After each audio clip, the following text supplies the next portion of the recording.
Hey, everybody on YouTube, what is going on? We are kicking off another beautiful week here on the Mighty SOR, and we got things going really, really good tonight with Seriah Azkath. I'm telling you, it's going to be good. Did I get your name right, Seriah? Yes, Did I you get did. it right? Nice. Perfect. But before we bring everybody on, we got to say hello. And unfortunately, you guys jumped in way too soon. And I don't know who. I think Race Fan was in the gold medal position. I think Kimberly was in silver, and Alaska's greatest athlete, aka the stunning Emily Bigelow, was in bronze. So we'll just continue from there as we have Sassy Sandra and Boz Monster in the chat room, Bigfoot Rob and Ange in Australia. Thanks for coming on in.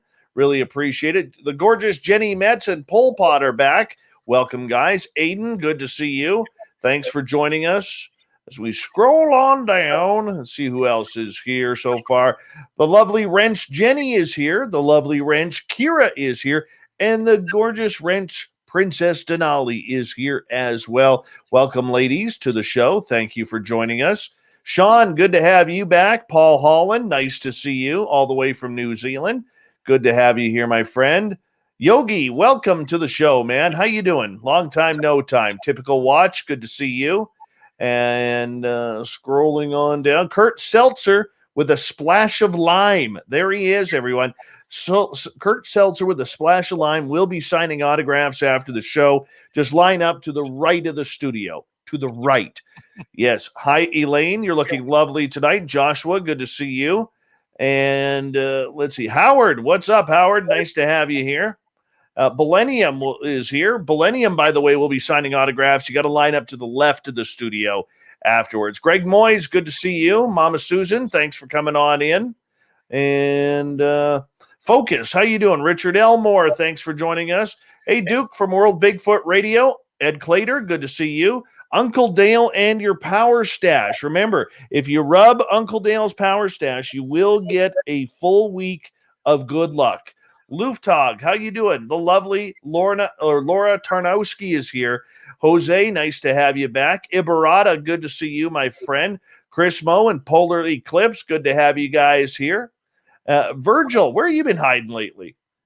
Good to have you back. Ozzy, oi, oi, oi to you.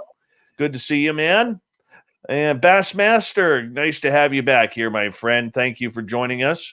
I think we are caught up right now. Our guest tonight, Seriah Azkath. We're just going all over the place with some really cool research that he's been doing the past 30 years on the weird and strange. And you know what? We're going to enjoy it. It's going to be a fun show. He's another fellow radio guy, which means, much like me, face for radio, voice for print, and we're gonna have a good time.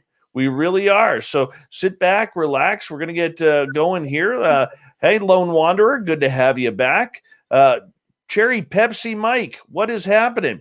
My brother Eugene, how are you, my friend? DM from Red Deer, Alberta. She is a rebel. A rebel. If you get that, you'll understand. Stetson John, how you doing, my friend? M, welcome to the show, wherever you are. The mysterious M. I don't know what the M is for. I'm kind of curious now. Double Tim, good to see you here. Deep Thought, nice to have you back. Lockbeard, good to have you back. Rye till you die. Rye, you kill me, man. You kill me. Good to have you here. Sleazy Bees, what's happening, buddy? Good to see you here. And we are about just over 1 minute away from getting things going here on the Mighty SOR. So make sure you stay tuned, you get going, and you have some fun with us tonight. Have some fun with us tonight, because that's what it's all about here, everybody. That's what it's all about. We're going to kick things off here momentarily. So make sure you are ready, relaxed, and a good way to support this show. Oh, there's the lovely Cosmic Fleur. There she is, everyone. Give everybody a wave, Cosmic, because we need it. Oh, you'll like this one, Seriah. Mr. Cowley, welcome back to the show. Oh, Mr. Cowley loves his spaced out radio. Yes. Hey, when you have a listener with the last name of Cowley, how can you not do that? Yeah, no kidding. Exactly. Game Vet, good to have you here, my friend. National Memorial, good to see you back.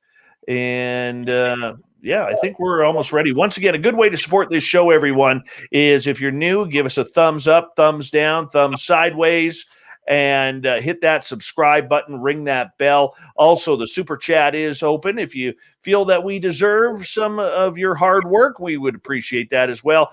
The gorgeous Kim Jellin is here, everyone. Give her a wave. She likes a good wave every now and again. Rachmaninoff, good to see you.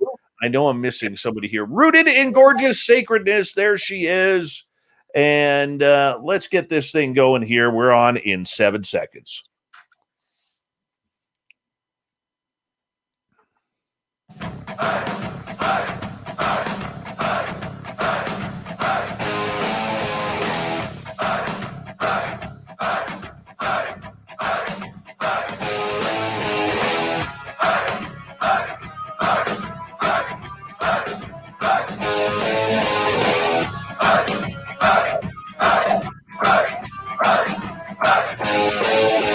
From the mountains of central British Columbia to you listening around the world, this, my friends, is Spaced Out Radio. I am your host, Dave Scott, sitting in the captain's chair of SOR headquarters. We welcome you to tonight's show on our terrestrial affiliates around North America, digitally on TalkStream Live, Revolution Radio, and KPNL. All of our archives are free for you by going to youtube.com/Spaced Out Radio. Just do me the favor, hit that subscribe button. You can follow us on Twitter at Spaced Out Radio and on Instagram at Spaced Out Radio Show. Our website is spacedoutradio.com, where we have a plethora of features for you, including rocking out to Bumblefoot and reading up on Captain Shirk's SOR Newswire. Tonight's show is brought to you by Chive Charities. Help make the world 10% happier by visiting Chive Charities today. You can find them on our website. Oh, we got a good one for you tonight. Seriah Azkath has been studying the unknown for over 30 years. He's currently working on a couple of books about it as well. His studies have spanned the world of the unexplained, from UFOs to lost civilizations, and it's been a strong focus throughout his life, but he has delved into the most subjects involving his work. He also has a lifetime of strange experiences as well. We're going to get into that. Then at the bottom of hour number 3, I will bring you the SOR Newswire, brought to you by Paranoia Magazine. Seriah Azkath, welcome to Spaced Out Radio for the first time. How are you? I'm doing good. Good to have you here, my friend. Good to have you here. And you know, for our audience who may not be very familiar with your work, you know, you say you've been studying this stuff for 30 years. What intrigued you about it? I don't know. I just I always liked mysteries. So I think that's what drew me in as a kid, like the mysterious. As a kid, I wanted to be an astronomer to study UFOs. I wanted to be an archaeologist to find lost civilizations, and was kind of sad to find out that's not really what they looked at, you know. So you ended up in radio. I ended up in radio. Music has always been a really big part of my life, and the radio gig just kind of got handed to me. And so I've done a heavy music show, not just metal, like metal, punk, industrial, that kind of stuff. I've been doing that since like 94. And back in 2012, I decided I wanted to try my hand at a talk show. So I didn't think podcasting or anything like that. I thought radio. So I asked my radio station if I could have an hour to do a talk show on the paranormal, and they said sure. So that's how Where the Road Go got started. That is awesome. That is completely awesome. So for you, getting involved in this subject and you know, kind of searching out these mysteries over the last 3 decades, what really pulls you towards it? Is it the UFOs? Is it the strange anomalies? Is it the missing people, the strange cryptids out there? Honestly, it's a little bit of all of it. I think I've always leaned a little towards UFOs more than anything else. But I think it's all interconnected.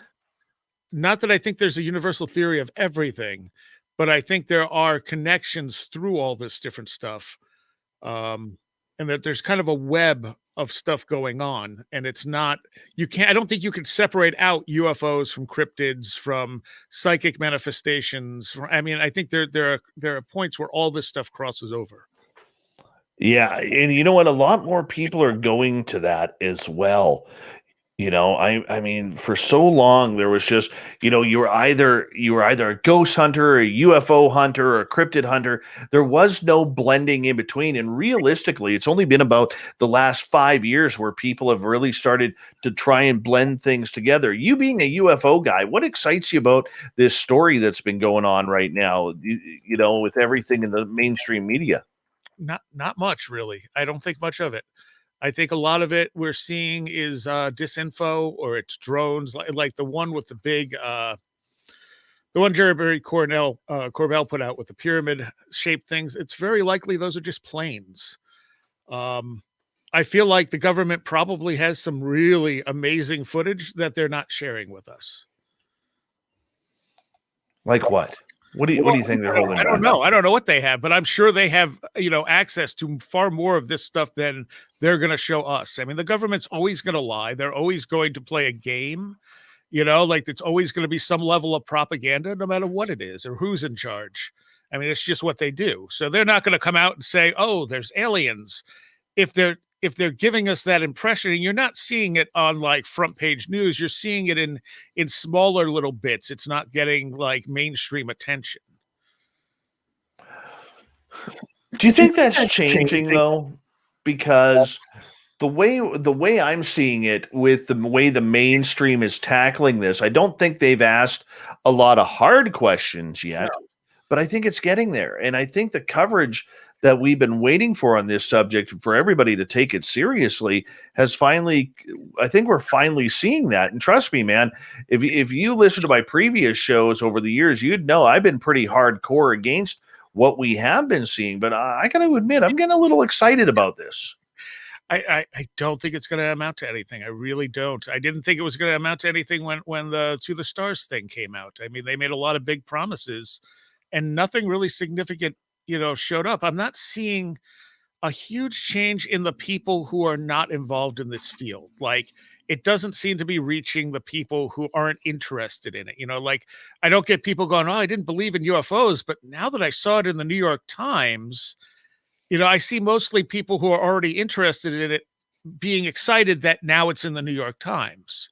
But I think most people, if they're not interested in this stuff, it's not changing anything. It's not enough to make that change. Now, Okay. if the president came out and said something, "Oh, there are UFOs," I mean, sure, there'll be people who are still going to say, "Well, he's lying." But at least that would be something that I think would change a non-paranormal audience over to maybe think about this stuff more seriously. So do you think it's the attitude of the mainstream media and people rather than the people who are controlling the UFO narrative right now, or do you think it's vice versa? I think it's vice versa. I think they're getting exactly what they want out of this narrative, and I don't know what that is. I mean, they're very good at what they do, so I couldn't even guess what the game is for this. I mean, there have been numerous times where they said they're going to reveal stuff, and then nothing happens. And I mean, that's something that's been going on for years. You So know, for, you always get these things where they're like, "Oh, this project was declassified. Now we're gonna get all the answers," and then nothing comes of it. so in other words, if I get this correctly, and I've talked to a number of people such as yourself, you're just tired of the BS. Yeah, It's either crap or get off the pot for you. Like, basically. stop with the games. Yeah, show if they come out with something seriously, and because the thing is, video is so hard to, uh, or I should say, it's so easy to fake. You know what I mean? Like, it's anyone can make a convincing video nowadays, and especially the government. Um, on top of that, it doesn't really tell us anything. Okay, so the way I approach this stuff is I don't. A lot of people feel like, well, we got to prove that UFOs are real. I don't feel that way. I think that anyone who takes an honest look at any of this stuff will realize this stuff has been happening to us throughout written history and undoubtedly before, whether it be UFOs, cryptids, ghosts. Sometimes it's named different things, as Jacques Vallée showed. The fairy faith and the the UFO encounters are very, very similar. I don't think there's any way a reasonable person, after looking at all that evidence and all that history, can say that this thing isn't real. It doesn't tell us what it is, though. And for the government to come out and be like, "Oh, look, UFOs are real." Yeah, well, we know that. You know, I mean, I that's not a question to me. That's not the question I want answered. I want to know what this stuff consists of. Are you looking for little green men or the technology behind it? I don't even know if it's technology. I mean, maybe of a sort. I think things can appear as technology when they're not. I like the approach that someone like Patrick Harper has, where he talks about an imaginal realm and our realm where we bring things into existence.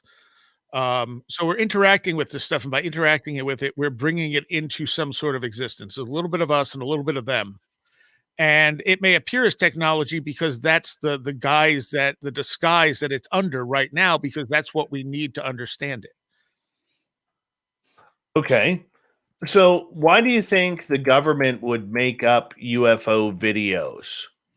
Oh, I don't know that they're making up the videos. The videos could be completely legitimate. I'm just saying, like, video evidence isn't necessarily enough to convince anybody. And plus, we don't know what kind of technology they really have. Anything they're showing us, anything they're admitting to having, they probably have at least a decade, if not more, advanced stuff out there that they're not telling us about.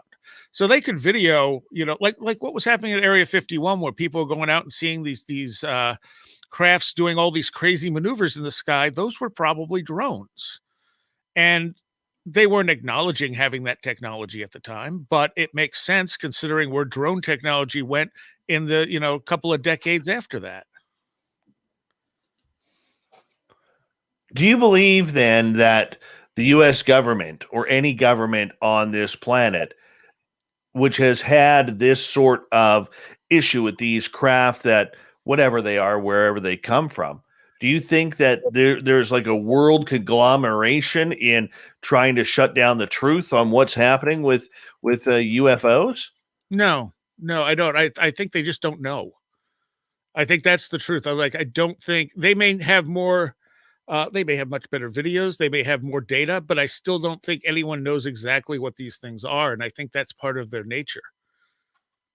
What do you think they are? I don't know. I think there's something that is meant to drive us forwards, that is meant to make us ask questions, to question our existence, our reality, and stuff like that. That's why I find UFOs so interesting. Bigfoot doesn't necessarily make you question the deeper things in reality, but the UFO phenomenon, when you study it, it does. I think that when people have encounters with these things, these are the modern day equivalent of shamanic awakenings in a lot of cases, but it's not always taken that way because we see it as scary. And we have this cultural belief that these are aliens abducting us for evil experiments, rather than, oh, this is an awakening. This is something that you need to deal with in order to kind of like wake up. Have you ever been abducted? I've never been abducted that I'm aware of, no. Would you like to be? I don't know what abducted really means. I mean, there's the problem is with people like Bud Hopkins and stuff, they were using hypnosis, and hypnosis is not a memory recovery tool. So there's all this literature, there's all this belief that, these are what abductions are, but most of that is based on hypnotically regressed memories, which are not real memories. Very true. But for the person who's experienced the abduction phenomena, the snippets that they are able to remember are very powerful. Yes. So how do you blend the two? Well, I think you gotta sort of, and the thing is, hypnosis is an altered state. So you could say that the person under hypnosis is right then having an experience. I think a lot of this stuff happens because it alters our consciousness. As far as like people remembering snippets, I mean, that's because something really is happening to them, but they may not be able to process it in a normal level of consciousness. What if they wake up on the table? I don't know how many people have woken up on the table that haven't hypnotically remembered that. I did. Did you? I did. Okay, tell me your story. Oh, this is fun. Now, you remember this stuff on your own? Yes. Okay, awesome. Yeah, I've never gone for regression therapy. Cool. Yes. So what happened to me was I It was September 29th, 2014, and I was woken up in the middle of the night. And when I woke up, I knew I was lying on something metallic, and I looked over to my right and I saw darkness, but I could see light coming from the other side. I turned my head. I looked over to the left. I saw three little gray dudes standing there, and realized that when I woke up, it was because I was feeling the like little children's like fingers running through my hair. Hmm. And I saw these little gray dudes, and I was like, "Holy cow!" I used a expletive. I've been taken. And from there, I put my head back down into the little donut thing that they had for me, my face, so I could breathe, much like a massage table. Hmm. And then I felt the one move over to my shoulder. The second one was kind of whisking through my hair. The third one brought the saw. Hmm. Yeah. And that hurt. That hurt. What did they saw? The back of my head. Okay. Did you have any marks from it afterwards? I had a bump. Really? Huh. Yeah. Yeah. Any implants or anything? I think that's what they were doing, is that they were trying to implant the back of my head. I woke up while they were doing, or I was awake through the entire procedure. And then all of a sudden I had the urge that I had to pee. And I started screaming at them that they had to hurry up, because otherwise I was going to piss all over their table. And no, true story. And all of a sudden they hurried up, and next thing I know, I am lying on top of my blankets with my face buried in my pillow. My head feels like I've just had the worst hangover ever, and I ran to the bathroom and took one of the best pees of my life, man.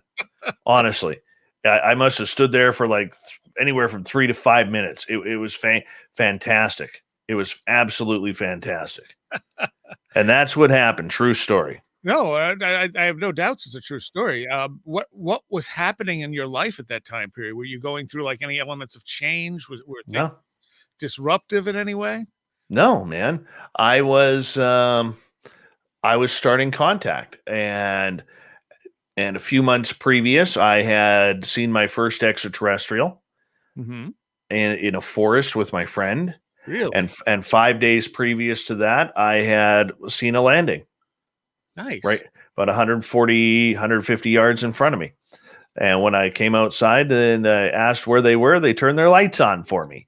So I'm one of the rare exceptions to the rule where I'm a journalist, radio journalist by trade, and experiencer as well.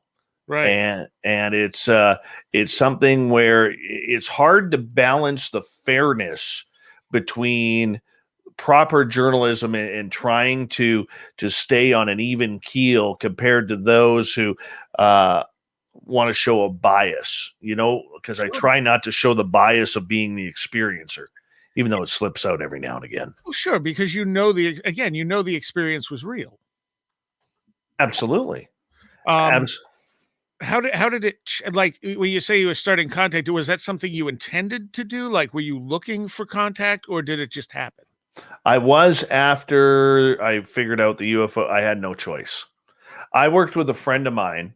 Boy, this interview just flipped. I worked with a friend of mine named Pascal Lachance, who, excuse me, who, when I started having some major experiences, I started working with him, and he's kind of like my guru. And he's like, "How far down the rabbit hole do you want to go?"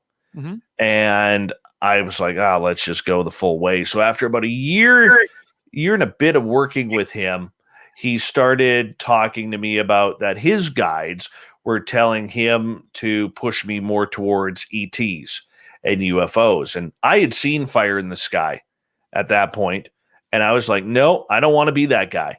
Don't want to be that guy at all. And in Travis Walton. And so when all of a sudden he said to me, "What if you don't have a choice?" That's when I knew. Then all of a sudden UFOs started appearing pretty much anytime I wanted. That lasted through 2015. Nice. Yeah. It's kind of weird. To me, that things like that show that there's a consciousness element there.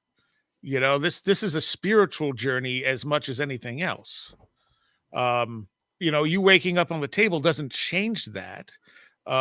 You still may have been in an altered state of consciousness, even a slightly different reality when that happened. Could be. Also, with shamanic awakenings, if you look at like what native cultures, when they talk about shamanism and stuff, a lot of times they're implanted when they're on these vision quests, when they're on these initial journeys that are so brutal to them, where they're literally describe having their bodies taken apart. That's all part of the journey, man. That's Right. all part of the journey and in where what we're trying to figure out. I mean, it's just like there's people out there who claim that, when they went up there, they had a bad knee, and the next thing they know, they go to the doctors and their knee is fixed, or their arm, or they don't have cancer anymore. It does happen. It does happen. It also happens in near-death experiences.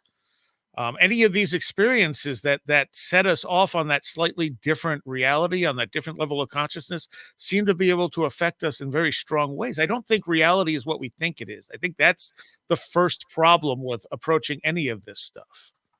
Okay, so take me down that road. We got about 2.5 minutes to go before we go to break at the bottom of the hour. I don't know where that road goes. I think we don't fully understand this. It could, I think the things like the holographic theory or simulation theory are probably closer to what we're actually experiencing. But I think our consciousness, I think we are in a consciousness first model. I think that consciousness influences everything. It may not be the consciousness we are normally dealing with, this ego-based consciousness that we affect the world with. It's sort of a deeper level of consciousness that gives us what we need at different points. I just talked to PMH Atwater recently, and I asked her why. She's been researching near-death experiences for most of her life. And I asked her why only some people have near-death experiences, and her response was, they're the ones who needed it. And I think that's exactly it. I mean, I think a lot of this stuff is to correct our spiritual paths.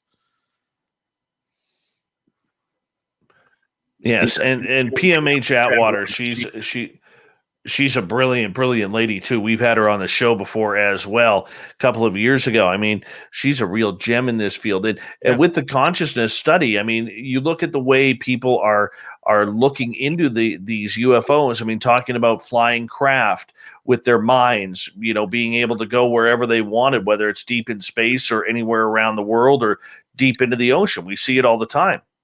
We've also had quite a lot of people say that when they see UFOs, even though they look like craft, they feel like they're interacting with a living creature. Doesn't that remind you of the old Disney movie Flight of the Navigator?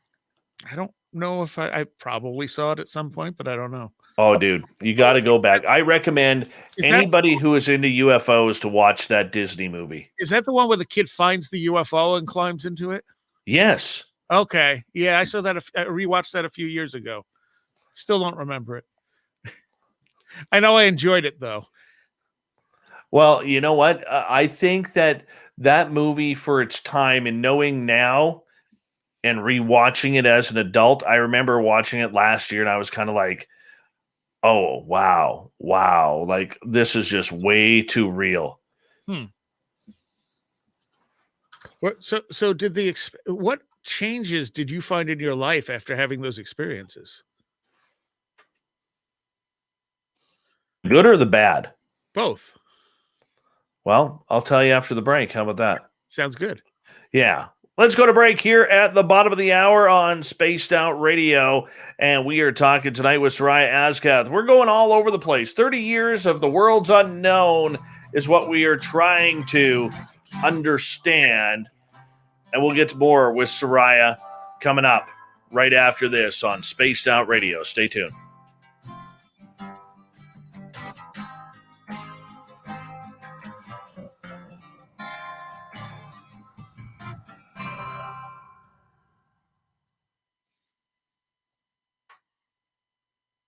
All right, buddy, we're clear. Okay. So you said about 5 minutes? Yeah, we got 5 minutes. All right.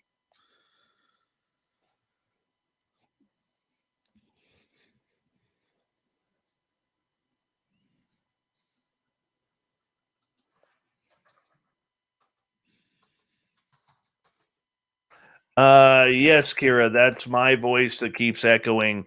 It's because when I get too close to my microphone like that, because sometimes when I talk, I move, it echoes through his headphones. That's what's causing it. Hi, Gary, you're Dutch. I can turn that down. Yeah. Gary Vermeer, you're Dutch. Just saying.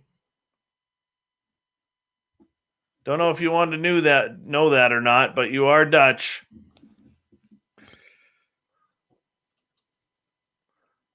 my friend. All right. Hi, SJ. How you doing, man? I turned the speakers down, so hopefully you won't echo anymore. Oh, that's okay. I moved my mic away too. I'm still getting good levels on this side, so that's all right.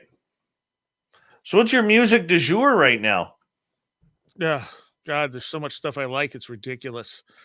For my music show, I literally get about 200 albums a week. Mm-hmm. And I obviously can't spend lots of time with all of them. So I go through and usually find a couple of things a week that I'm like, oh, this is great. I can't even remember what half of it is. I have to mark it so I can go back and check it later. I tend to like a lot of atmospheric black metal. I like droney stuff. I like stuff that's really original. So if I hear a band that doesn't sound like anything I've heard before, that's where I go, ooh, what's this? Right now, I'm on really, really dirty Texas rock and roll. Okay. That's my kick right now. So my kick right now would be the Texas Hippie Coalition. Ah, okay. Never got into them. I've just really been getting into them probably the last month and a half. Like I tend to like really complex stuff too. I'm trying to see what I've played recently that I really liked. Again, though, a lot of times I don't like remember stuff by name. I literally have to mark it because there's so much stuff.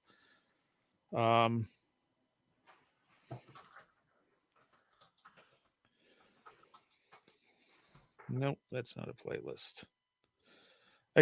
I do really like Zeal and Ardor. That was one I found a few years ago because they combine sort of like the old slave hymnals with black and electronica, and it was like nothing I'd ever heard before, and I was just blown away right from the start. That'd be kind of cool to listen to. What are they called? Zeal and Ardor. Veal is in the meat? Zeal as in Zed. Oh, zeal. Yeah. And you said Zed. Right on. You got some Canadian in you.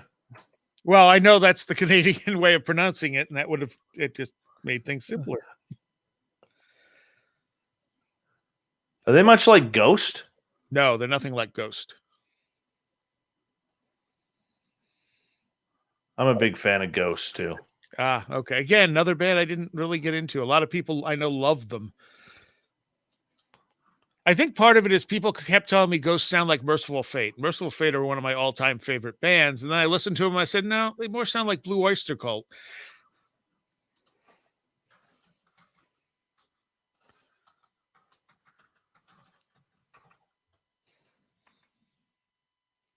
Sorry, I'm just trying to keep up with my chat room and everything here too. So there's sort of a goth metal band called Arsenic Addiction that I really liked recently. Geez, my son would love your music collection.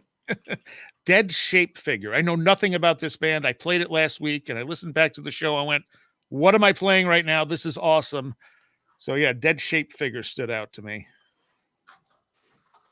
My son, who is 7 years old, he is just a metalhead. He can't tell you any bands, but every time we're driving around and I have my satellite radio on, he's on Liquid Metal. Dad, turn to the Liquid Metal. He loves it, like the Lamb of God type stuff. Right. He just thinks it's fantastic. Unless it's Ron Bumblefoot Thal, because that's his hero. There's a band called Dune who spell their name with a V instead of a U. That's really phenomenal. Hold on right there because we're going to get going in 20 seconds. Big thanks to Dave Wadge and Andrew for the amazing super chats. It's a great way to understand and support this show. And big thank you for that love and admiration there, and everyone who subscribed. Here we go.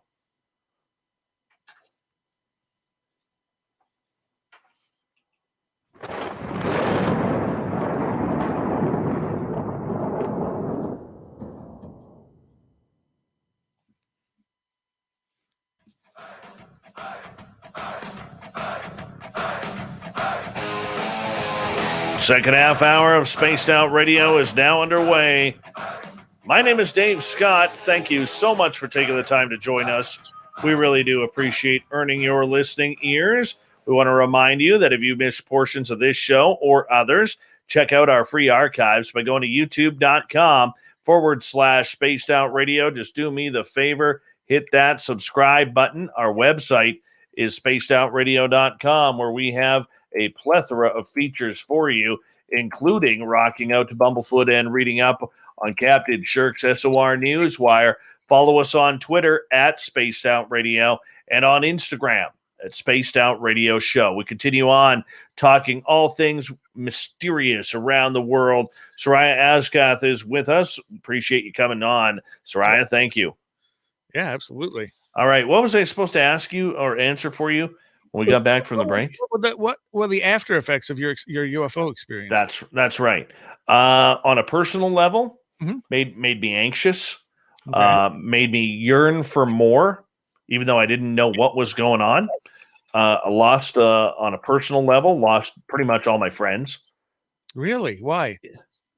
because they don't want to be around, Right? right? The majority of people aren't ready for it. Fair enough. Because when you have a bunch of experiences, you get somebody who's a multiple experiencer with everything. What really happens is it consumes the person who it happened to, right? Sure. So I mean, when you get that consumption happening, people don't want to be around because all of a sudden watching the hockey game or what's happening politically really doesn't matter. Right. That makes sense. What else? You get frustrated because you don't know when it's going to happen. You don't know how it happens. You don't know. You look for every little sign because you want it to continue to happen so you can try and figure it out. Yeah. Yeah. Right? That's probably the biggest one for any experiencer out there is they go on this amazing truth in trying to figure out what happened to them. It's not about what happened to the government. Like even with all this stuff that's going on right now, I could care less what the government knows. I want to know what happened to me. I know other experiencers want to know what happened to them. So, I mean, that's kind of the reasoning behind it. It drives you nuts because it screws with your life. I mean, there's people out there, as you know, they have literally lost their jobs, lost family, lost their friends, lost their homes, all because of this interaction with extraterrestrials. Yes. And they can't handle it. They can't handle it because you're looking in every book, you're watching every documentary, you're watching every television show, you're looking up anything online. Like when I saw a black triangle, the first thing I did was I went online. Wanted to know. Wanted to see if anybody had seen the one that I had seen. Guess what? Nobody did. Yep. Everybody sees the one with the lights on each corner. Mine was lit up right underneath. Well, right? The other thing is these experiences are very personal. Like, I don't think we're going to get answers to these questions from the government because this is a very personal journey when these things happen to people. Absolutely. And I'm sure over the years you've talked to enough of them to understand that. Right, exactly. That's why I say, like, the releases from the government, I don't really care. If people think UFOs are not real, I don't care. I know this stuff is real. I don't know what it is, but I know all these weird phenomena have a reality to them because, again, we've been experiencing them as long as there have been people on the planet. So either most people, over the course of history have been hallucinating the same thing, or there's a reality behind this that we don't understand. And I'm pretty sure it's the second one. So when you go down that path and you're trying to figure out, where you should be studying, what have you learned? Oh God. See the way I came into this differently than a lot of people did. Like I was interested in the paranormal stuff, but then I got really into the occult stuff. And it was at some point having these weird experiences that seemed to be connected to the occult stuff I was doing, and then reading, I think, Transformation from Strieber when it came out and going, wait a minute, a lot of these experiences are really similar to mine, but mine don't have that UFO sort of vibe to them. Like they're couched differently, but they're kind of the same experiences. And that was the point where I said, what if this stuff isn't aliens? Like it took a while for that to really click in place, but that was kind of the fruition of it, that it wasn't maybe what it seemed like, and that it appeared as different things to different people, depending on how we choose to kind of perceive that, like unconsciously choose to perceive it. We don't do that on a conscious level, I don't think. Um, so when I started studying this, I started looking at all this stuff. I try to throw out the assumptions. Um, so when I look at a UFO thing, I say, okay, let's throw out the UFO idea. Like one of the examples I use is that if someone sees a light in a house, and light phenomena go through all this stuff. If someone sees a light in a house, they're like, oh, look, it's a ghost. But if you see a light in the sky, it's an alien. If you see a light in the woods, it's a fairy or it's a will-o-wisp or whatever. But what we really have is a light. We have an unexplained light, an anomalous light that we can't explain. Um, One of the things I find that go through all of this stuff is poltergeist activity. Have you experienced poltergeist activity after your encounters? No, I have not. That's where I am a little jealous of people. But a good portion of people who have near-death experiences, UFO encounters, even cryptid encounters will also have poltergeist activity for a while afterwards, sometimes for life, depending on how severe the encounter is. It's actually unusual that you haven't had poltergeist activity. Electrosensitivity is another one where people knock out electronics and such. So there's no good reason why these things should be connected. I mean, Kenneth Ring did a great study with the Omega Project, where he studied the after effects of near-death experiences and people who had, abduction experiences, and found that the after effects are almost exactly the same. And that book, I think, really put me on that path of, okay, that doesn't make any sense. If one is death and one is an alien encounter, how does that make any sense? And the answer is get rid of the assumptions of what we're dealing with and look at it for what it is, without those labels and stuff attached to it. The poltergeist activity that kind of goes along with it. I want to ask you about that because I've never experienced that. I know people who have.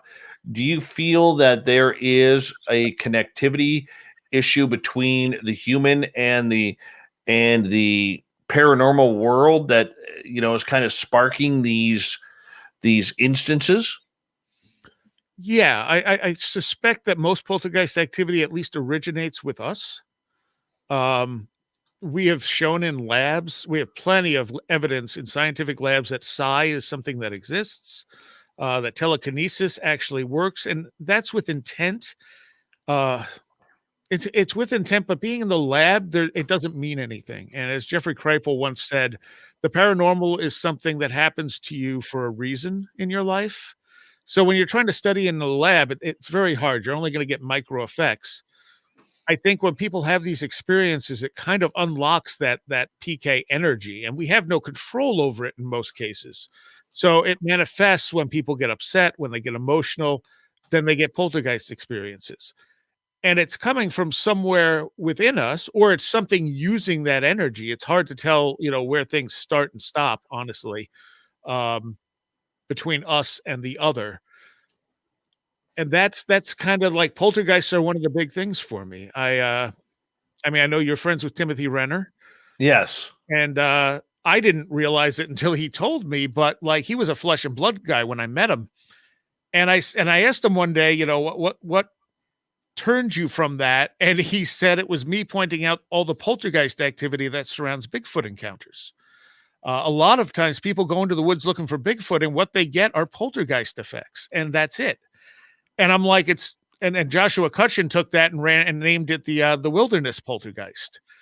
And that's kind of the thing. Like where do we end and the other start? And I don't know there's a good answer for that. Um, there's tons of examples of that though. Like I think the poltergeist activity, at least the energy for it starts with us. Now, whether we project something out there like a tulpa, whether it's our unconscious or whether it's another entity out there using it, or a variation of all three, I think when you initially have those experiences, when you have that near-death experience, that abduction experience, even sometimes a cryptid encounter, it's waking something up in you. And when that wakes up, that's when you start seeing things like poltergeist activity. There may also be certain areas on the planet, places like Skinwalker Ranch, for example, or Sedona, where that naturally energizes us. Robert Schoch, who's more famous for the dating of the Sphinx, showed that in laboratory tests over the last 100 years or so, people would score higher in psi tests when there was higher solar activity, which then also implies we're somehow connected to the sun in ways we don't understand. That radiation coming from the sun actually amps up our psychic abilities. So when I say there's a net, that's what I'm talking about. There's like this web of all these different things, and I don't think there's one simple answer to it, or like one answer for everything. I think there's a lot of different things that can look similar yet be different. I would agree with that. So do you think then poltergeist activity, as we kind of switch gears here, is more concentrated towards somebody from inside of us, some spiritual connection with inside of us that is causing or manifesting, poltergeist activity? Yeah. Yeah, and I think with some cases, I mean, they've shown parapsychology will tell you that in most poltergeist cases, it's usually a prepubescent girl that is the focus of the activity, and it's kind of an outlet for them. Like they don't know they're doing it, but that's how the thing is expressing itself. They're frustrated. They're usually in stressful situations, and suddenly poltergeist activity starts. And of course, that doesn't happen for everyone. So what's the difference between someone who just acts out or someone who holds it inside and is miserable and someone who manifests poltergeist activity? I don't know what makes that different. Like why someone will manifest it and someone won't. It could be genetic. It could be any number of things because we don't understand where this stuff comes from. Where do you think it comes from? I really don't know. I think we're electrical in nature. I think that's part of it. I've been dealing with Kundalini experiences since I was like 13, and that stuff is very, very electrical. And I think that's a part of it. I think maybe an amping up of our electrical, of whatever we are, it has some connection to electrical energy. How does that affect the soul or the consciousness? Well, that might be what it is. Like it's connected through that.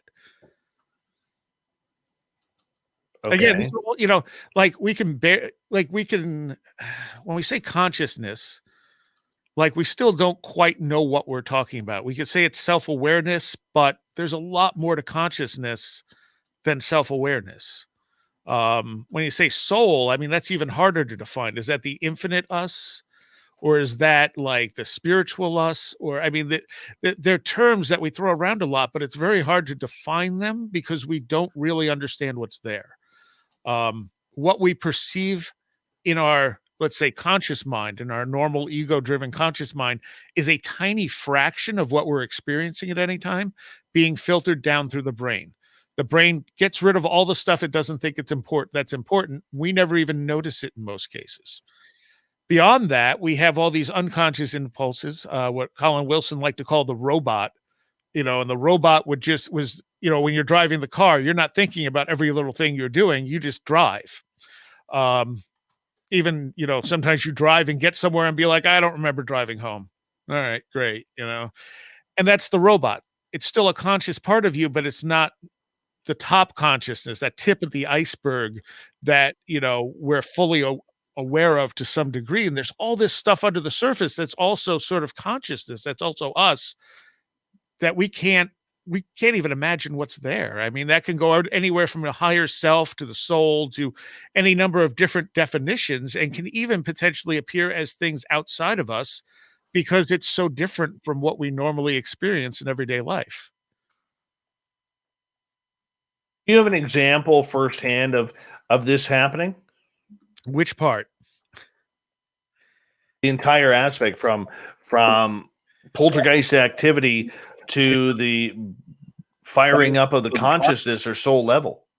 Yeah, I don't know how to give an example of that. I mean, when I've had poltergeist activity, I tend to treat it as if it's an other, even though I'm fairly sure it's coming from me, because it's not conscious me, if that makes sense.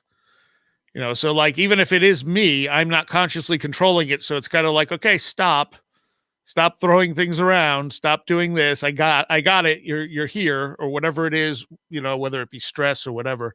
The firing up thing, I mean, my personal experiences with Kundalini are a big part of that. Because that's when all my weird experiences started, is when that woke up, even though I didn't know it was Kundalini. I had never even heard the term or had any concept of that stuff. And again, when people have these weird experiences, the after effect is oftentimes poltergeist activity and psychic abilities and, you know, premonitions and stuff like that. So I think there's an igniting of that sort of energy. Kundalini is a part of this whole genre that we haven't on this show spent a lot of time discussing it. So for people, you know, who are unfamiliar with it or have heard about it but not had the time to look into it, explain what the Kundalini factor is. So Kundalini is I believe it's a Hindi word that basically means coiled serpent. And it is believed to be an energy that exists in everybody, that is at the base of your spine. And it just inside the tailbone. And when it wakes up, usually through Kundalini yoga with intention, it rises through the chakras in your back until it hits the crown chakra, which is just above the top of your head. And at that point, you get sort of a connection to like godhood and such. So the idea of raising Kundalini is for enlightenment. It's to connect to the universe better, to connect to God, or whatever you want to call it. If Kundalini is rising and drop, it kind of goes up one side of the spine and down the other, and it can have health benefits and stuff like this. In a case like mine, it just woke up. I had no control over it, no way to guide it because I didn't know it was a thing. And I had pain along different chakras and stuff, and I didn't even know chakras were a thing until much, much later when I came across a book on Kundalini accidentally, I think in Fate magazine, and was like, wait a minute, this is everything I've been experiencing for years. It is considered an evolutionary force in man. It can be a very sexual energy. It's very electrical. And it literally exists in everyone. It's just in most people, it is dormant unless you do something to wake it up. But I've encountered quite a lot of people who have awakened Kundalini and had no idea what it is, just like I didn't. And after doing a couple of shows on it, I've had so many listeners contact me and go, oh my God, you've just described everything I've been experiencing. It kind of just does what it wants, honestly. And I feel like it's probably saved my life in a number of occasions. Situations where I should have been seriously hurt, where it just wasn't. It's, I don't know. It's a weird ass thing. How did you know when you awakened yours? Well, I started having hallucinations. And I knew they were hallucinations. They weren't things that could be real. Like I thought I was losing my mind. Honestly, I was like 12 or 13. And I played trombone at the time, and I would see smoke coming out of the end of the trombone. And I knew there wasn't smoke coming out of the trombone, but I was looking right at it. And so it started off mostly with things like that, audio hallucinations, hearing things rattle, bells, things like that. And then eventually it transferred into pain, where I'd feel like someone was stabbing my tailbone with like a flaming knife and just kind of twisting it. And slowly I had more and more experiences and other weird things would happen to me. And it wasn't, like I said, when I found the ad in Fate magazine, it was kind of like listing, oh, this kind of stuff happens when your Kundalini's awakening. I'm going, I think I have all of that but one. And it was just like, I apparently need this book. And I also went to the library and took out every book I could find on Kundalini, which a lot of them were from ancient, Hindu sources of people, like traditionally raising Kundalini as well. There was a great one from John White, I think, called Kundalini and Evolution or something like that. And it's a compilation from all kinds of different writers. So you get a lot of different viewpoints. And that helped me kind of understand a little more of what I was dealing with. I had someone contact me a couple of years ago, and she said that, like me, she didn't believe in any of this energy stuff when hers woke up. And she's like, it kind of just does what it wants. Even if I don't believe in it, it's still there. It's still affecting chakras, which I didn't think were real. It's hard to describe, but it's also transferable, and that makes it very, very interesting. Like if you're having a massive Kundalini experience, you can actually transfer that energy to somebody else. How do you transfer it to someone else? So Just we by have about 2.5 minutes to go. just by touching them. There are one of the examples I give that people can actually see. If you look on YouTube for laughing churches, one of the things Kundalini can do is make you laugh. It's a very weird sort of laughter. It's not like, oh, something's funny and I'm laughing. You're just laughing. It can be a little scary actually when it first happens. And there are churches where these people, these preachers are obviously generating Kundalini. They think it's the Holy Spirit. I mean, it's just a different name for the same energy. So it's just a preference of name. But they will grab one of their parishioners and that person will start laughing. And then they'll grab the person next to them and they'll start laughing. And again, I think because it's electrical, it kind of just transfers like that. But you'll have these whole congregations of people just laughing. And it looks ridiculous. It looks insane, but that's exactly what Kundalini does. And I've done that to people where I'll start laughing and they'll be like, why are you laughing? And I'll grab their arm and then they'll start laughing. It scares the hell out of them because they can't control it. It's not like they're laughing because I'm laughing and they're not laughing because something's funny. It's just this almost automatic response. Do you know when it's happening? Oh, yeah. Yeah. Now I definitely know when it's happening. I mean, before it was kind of a little sketchy, but now it's like, oh, okay, that happened. Okay, would the average person know if it's happening to them? Probably not. I think a lot of people would have the same response that I did, where you think there's something wrong with you. I went to all kinds of doctors. I went to psychologists. There was never anything wrong with me. Not the first time I've heard that on this show. That's for sure. If we don't know how it's happening or why it's happening, how do we know that we can get the full experiences? We got about 30 seconds. Yeah, that's a really good question. I mean, it's why I found doing shows on Kundalini every once in a while is really important to me, because hopefully somebody who listens will need that information. And then it's generally pretty helpful. I mean, because the thing is, it can mimic other stuff. It can mimic schizophrenia. It can mimic epilepsy. And, I've had people tell me, they thought they were epileptic, but they weren't. And, now that they've understood that Kundalini is a thing, suddenly they're like, oh, this might have been what I was experiencing. And it fits, all these other things that I was experiencing as well. But it gets on that note, I'm going to get you to hold on right there. Okay, because we are going to go to break here at the top of the hour. And man, we're in for an interesting show. We're going to continue with this Kundalini talk when we come back with our guest, Seriah Azkath. Let's figure out what it is. I don't know about you, but for many of us out there, we're scratching our heads. Do we have the Kundalini? Can we pass it to others? Does it work? Does it not? How do we know when it's happening? We'll find out more on Spaced Out Radio next.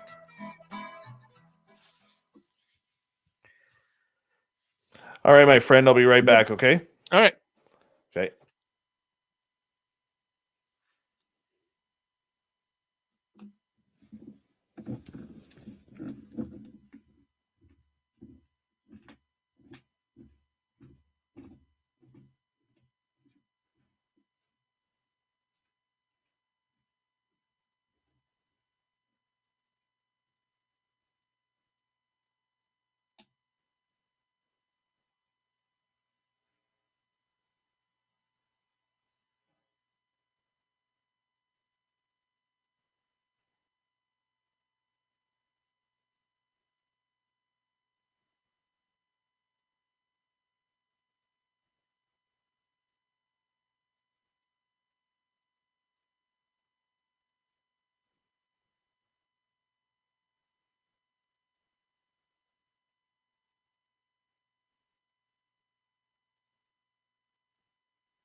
All right, brother, I am back.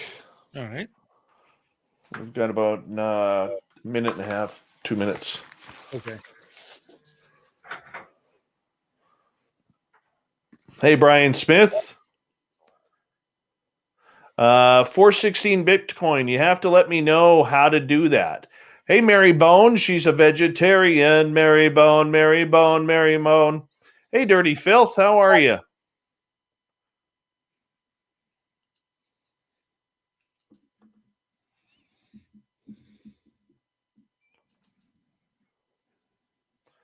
You having a good time so far? Yeah, definitely. Rock and roll, man.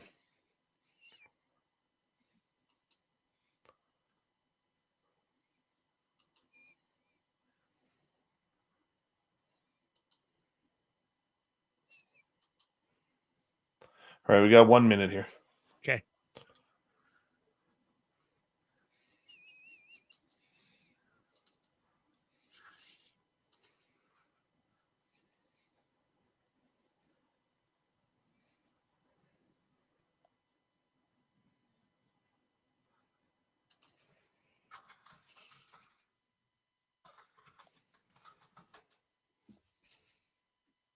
Right.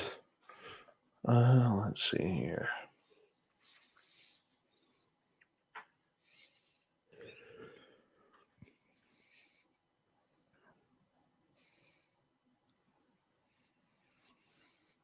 Hello, Spookles the Awesome Cat. How are you?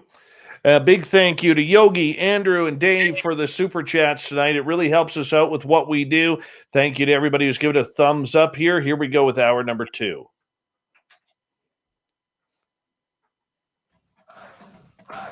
You're listening to Spaced Out Radio with Dave Scott. Follow Dave on Twitter at Spaced Out Radio and on Facebook, Spaced Out Radio Show. Hour number 2 of Spaced Out Radio is now underway. Thank you so much for joining us. We really do appreciate earning your listening ears wherever you are on this beautiful planet we call Earth.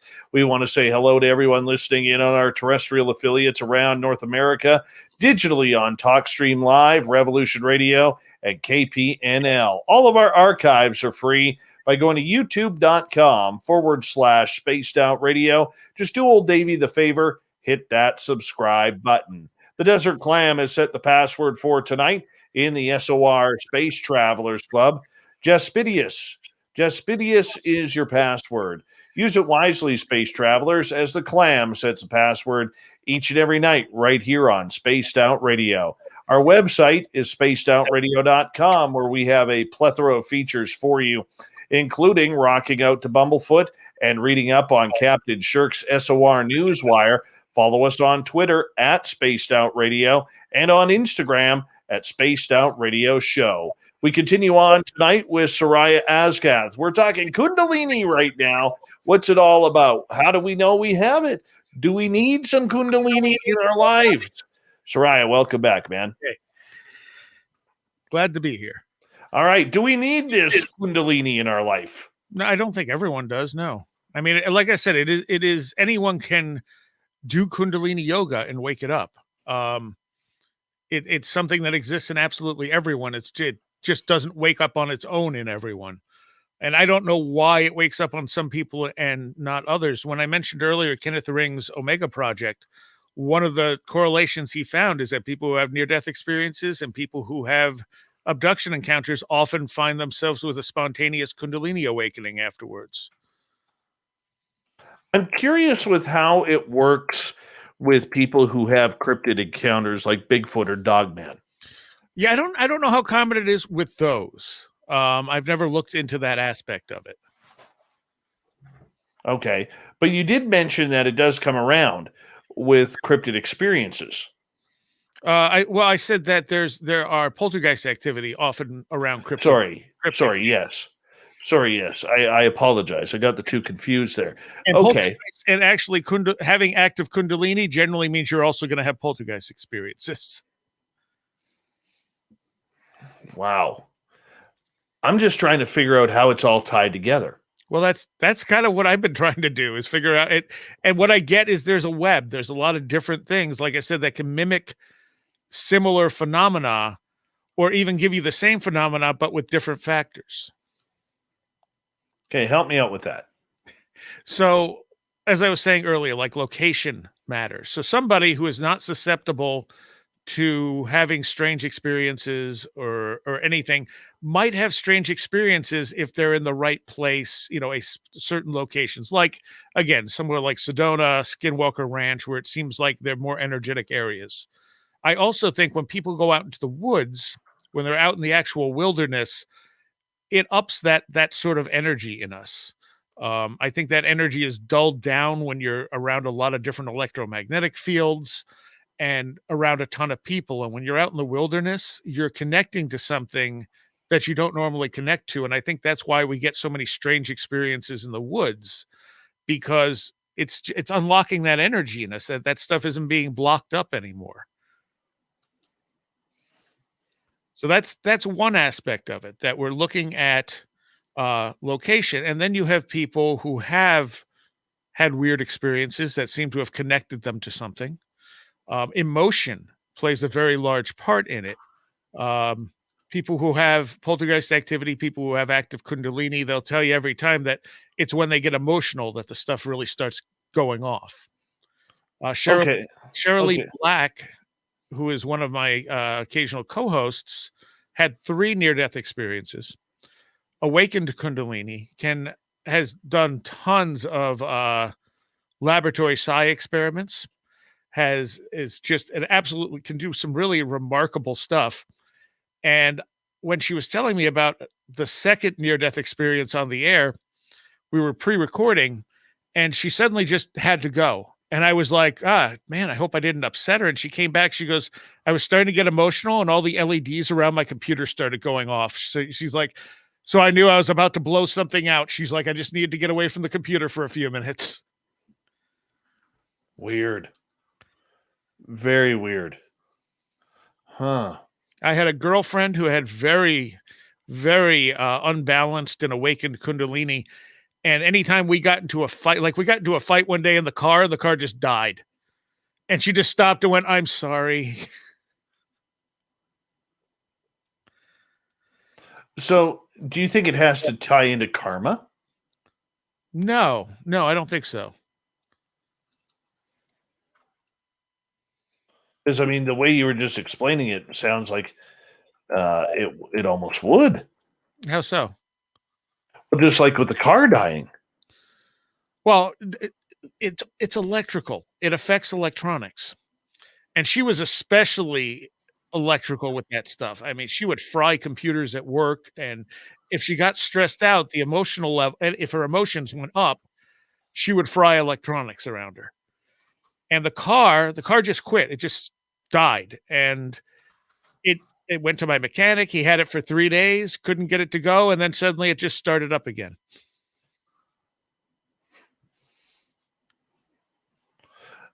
All right. Itzy Zaza is asking, can it be awakened and then go dormant? I don't think it ever goes completely dormant. In my experience, it's, sometimes it's stronger than others. You can certainly repress it. For instance, sometimes I can't sleep because of it. Like my whole body will start pulsating. I've had girlfriends tell me that I literally pulsate in my sleep. So what I found is that a very small dose of Xanax usually calms my system down so I can sleep, but it doesn't mean I still won't wake up. I've woken up before feeling like my body was doing blast beats. And I think the first time it happened, it scared me because I thought it was my heart. And then I'm like, nope, my heart beats normal. Okay, this is Kundalini energy. Wonderful. But other times it's very quiet. So it can sort of go dormant, but I think it's sort of like once you open that door, it never completely shuts again.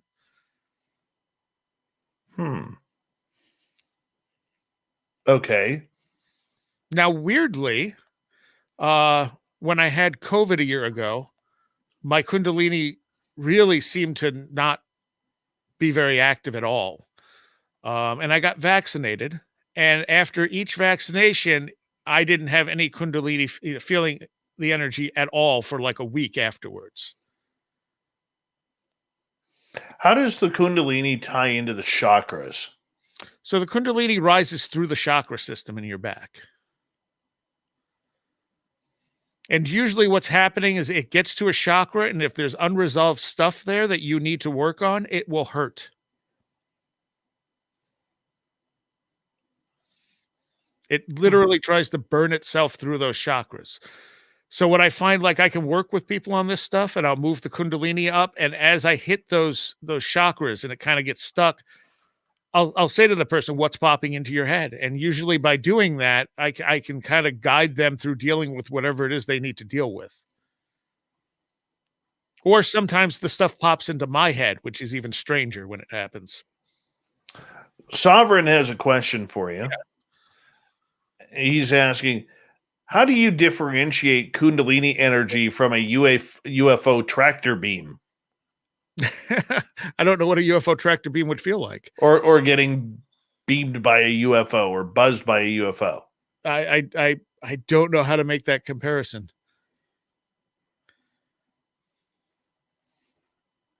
Yeah, I wouldn't think it would be similar at all, but never having been in a UFO tractor beam, I can't say. Oh, come on. You got some aliens somewhere hiding on you. Oh, I've seen UFOs and I've encountered all kinds of things, but I've never encountered things like grays, for example. And when it comes to grays too, I mean, you look at people who do ayahuasca and stuff, and they encounter grays.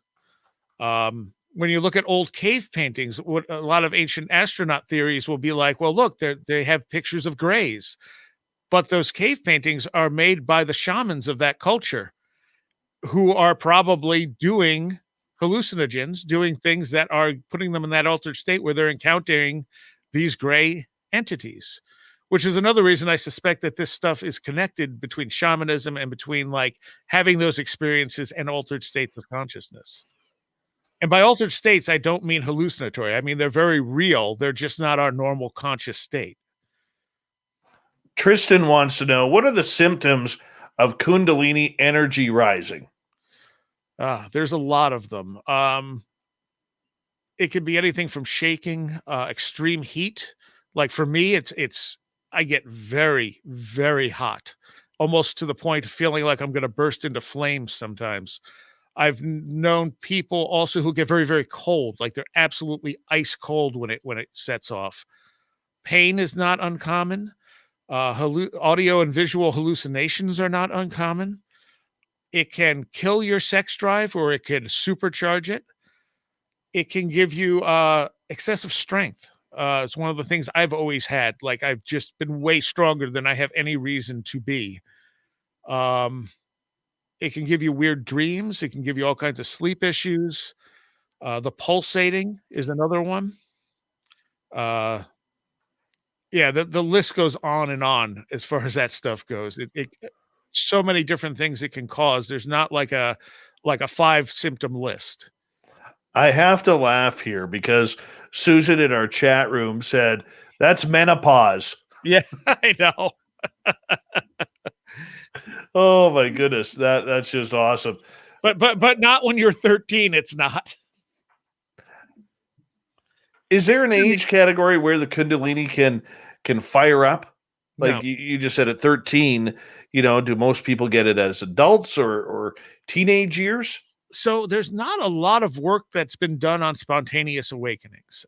From the people I've dealt with, it can come at any point. Some people have lived with it generally from like when they were a kid. Other people, it wakes up spontaneously in their 20s, in their 30s. Sometimes after an extreme experience, whether it be paranormal or not. It seems to just wake up when it needs to wake up. And a lot more people have awakened Kundalini than they realize.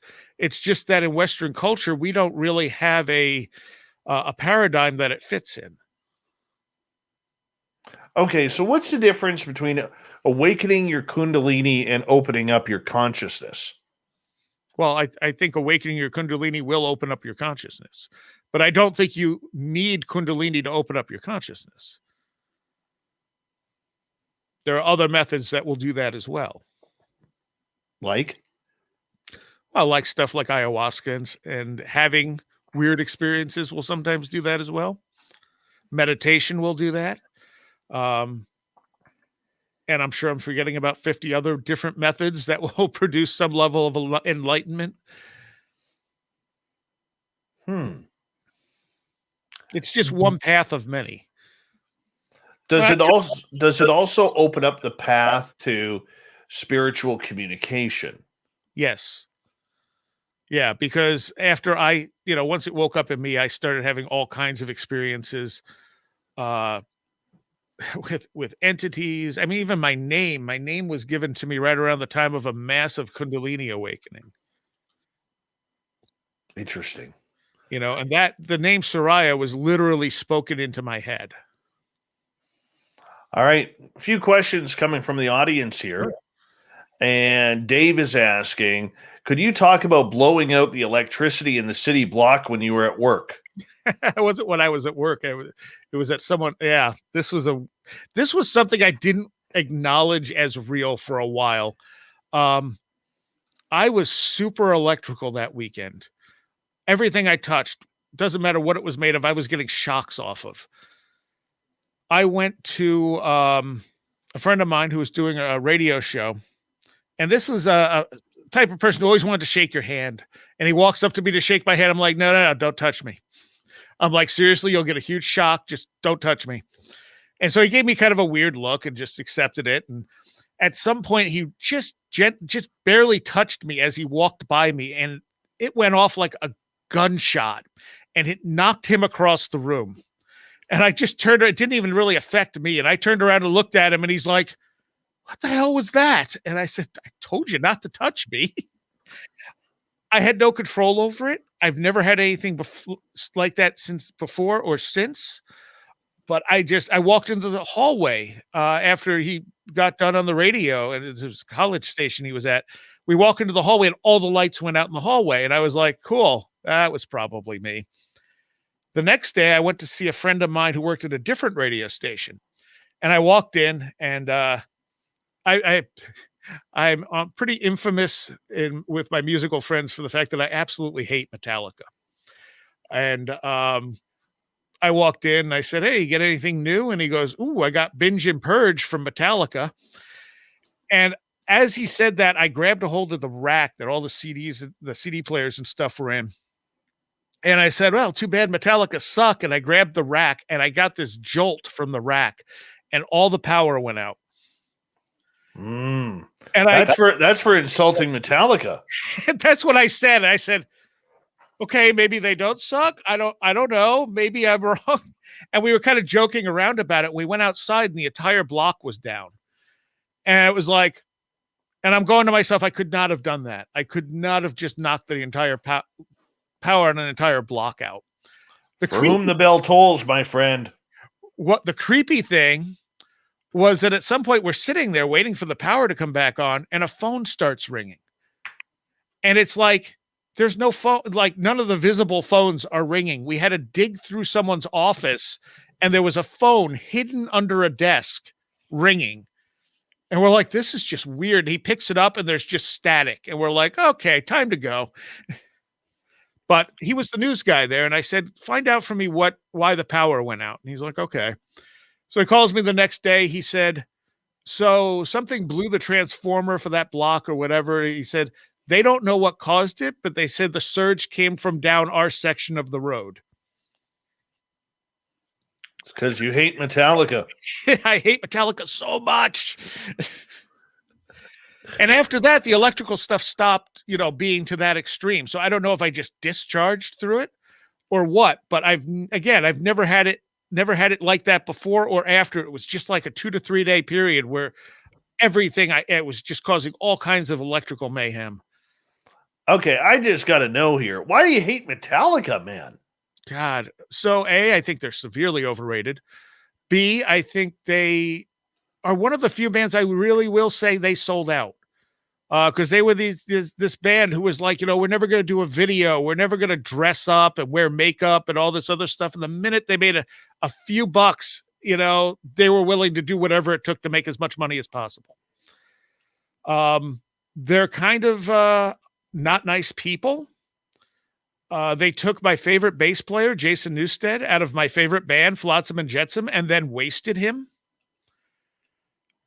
There was an episode of Much Music where they had them on after Load came out, where they were making fun of the guy who was there, who was in the biggest Metallica tribute band in Canada at the time. They were making fun of him for looking like they did, back in their heyday of being a thrash band. They kicked off the suing your fans for downloading music.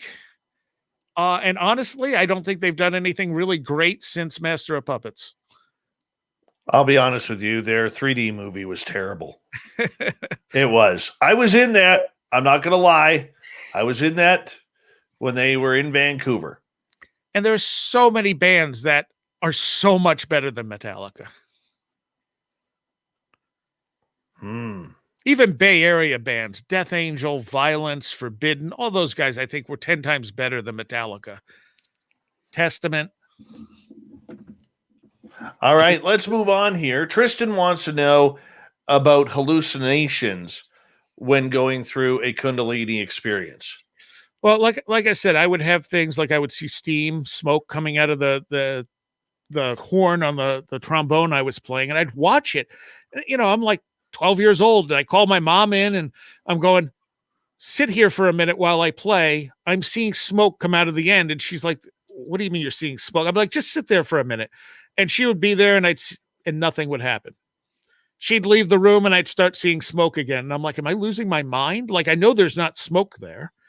I would be sitting there also as a kid, one of the early ones is I'd hear something rattling, almost like recycling was rattling outside my window.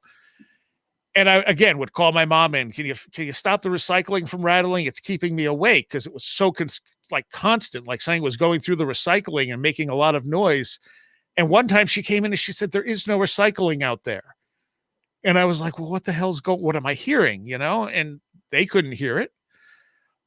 Again, I thought I was losing my mind. I ended up going to a psychiatrist, and the psychiatrist was like, no, you're fine.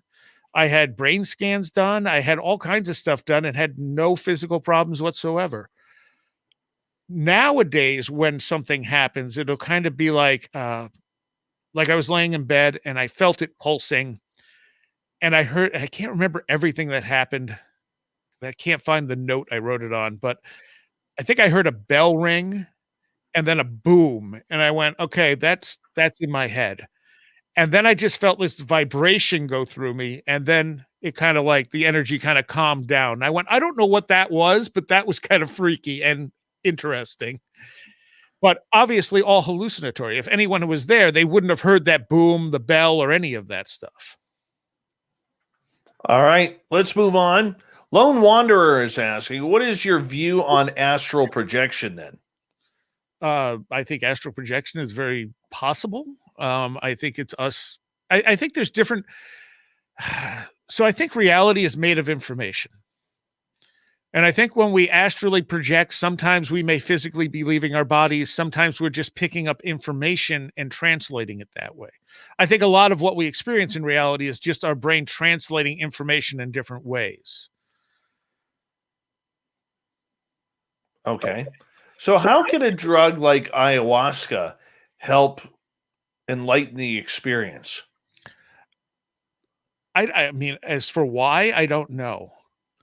But it's definitely not something people should do just for the hell of it. It's a very, very unpleasant thing to do from what I've told. I've never tried it. But I do know people who have tried it. And obviously Graham Hancock, among everyone else, has spoken, tons about what it has done for his life.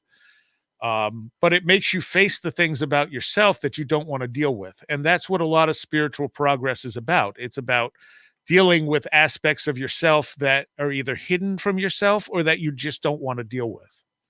And that's kind of what Kundalini does as well. All right. We have about 20 seconds left here before we come and head off to break here at the bottom of the hour. I want to get into some ancient stuff with you here. Okay. Ancient aliens, ancient history, where we come from, where'd we go? You know what I'm saying? I think it'd be interesting to kind of get into that as well with the audience here as we try and bring this all together tonight on Spaced Out Radio. Our guest, Seriah Azkath. Let's go into ancient studies, ancient aliens. Were we helped by a UFO type species to help build society as to what we know it is today? We'll be back.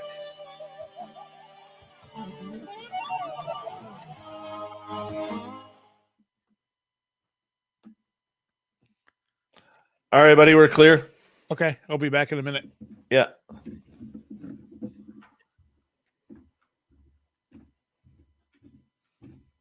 Mm-hmm. Hello, Thurston Howell the Third. How's Lovey?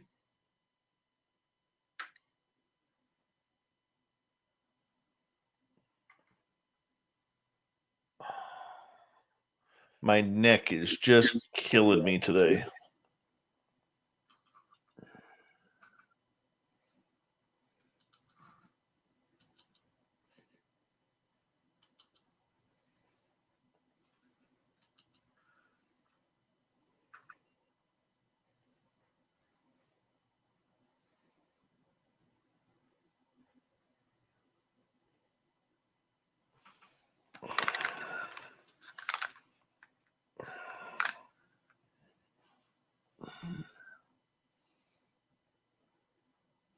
I need to get back to the chiropractor.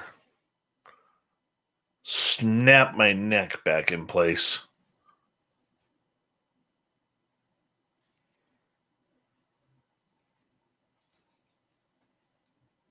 That's right, dirty filth. Put me on a table with Sasquatch rubbing me down in body oil. Thanks, buddy. Hey, Double Dan, how are you? Sounds like a cartoon, filth.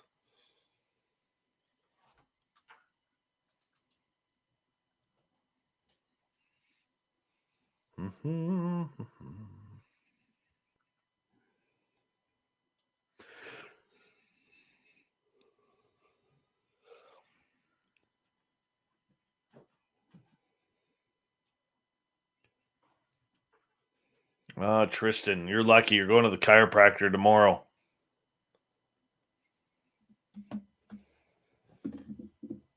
I'm working up to that, applesauce. Working up to that. You back? Yeah. Cool.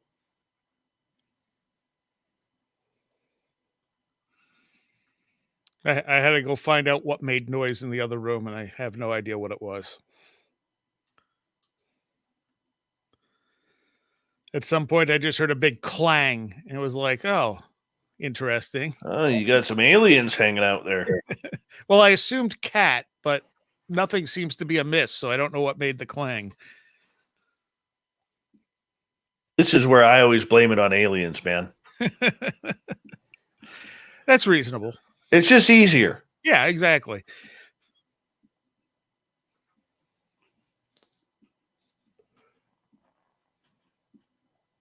You know, and I got lots of sleep last night too, man. I went to bed at like 10:05 last night. I never go to bed before 11 o'clock. Mm. And last night I was just drained. That's how I've been last week or so.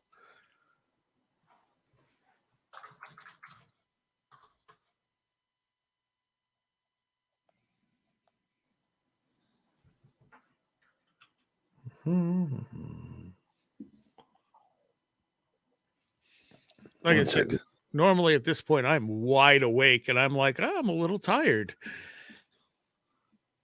Me too, man. So I hope I'm making sense. I think I'm making sense. But I think you're making sense. Okay. The problem is this stuff goes off in so many different directions at once. It's hard to like pick one. Vin's got the answer. It's called Monday.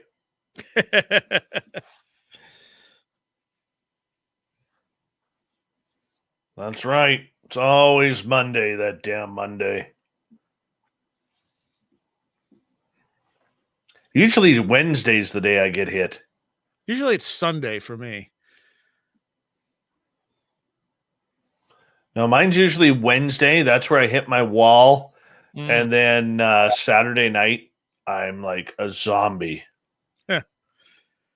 Well, pre-pandemic, I'd kind of everything would build up to the weekends where'd the road go, and then the last days of the Lost were on, and I wouldn't get home till like 8 a.m. Sunday, maybe get to sleep at 10 a.m. and then either sleep too late and be tired or not get enough sleep and be tired. But I'd always feel like crap Sunday night. Makes sense. Yeah. Makes sense. I think it's probably because I didn't go out in the forest this weekend. Hold on one second here. As I want to say a big thank you to Yogi, to Andrew, to Dave for the awesome super chats tonight. It's a great way to support what we do on this show. Thank you to everybody tuned on in, 143 so far on YouTube. And we appreciate that. Let's continue on here with the show right now.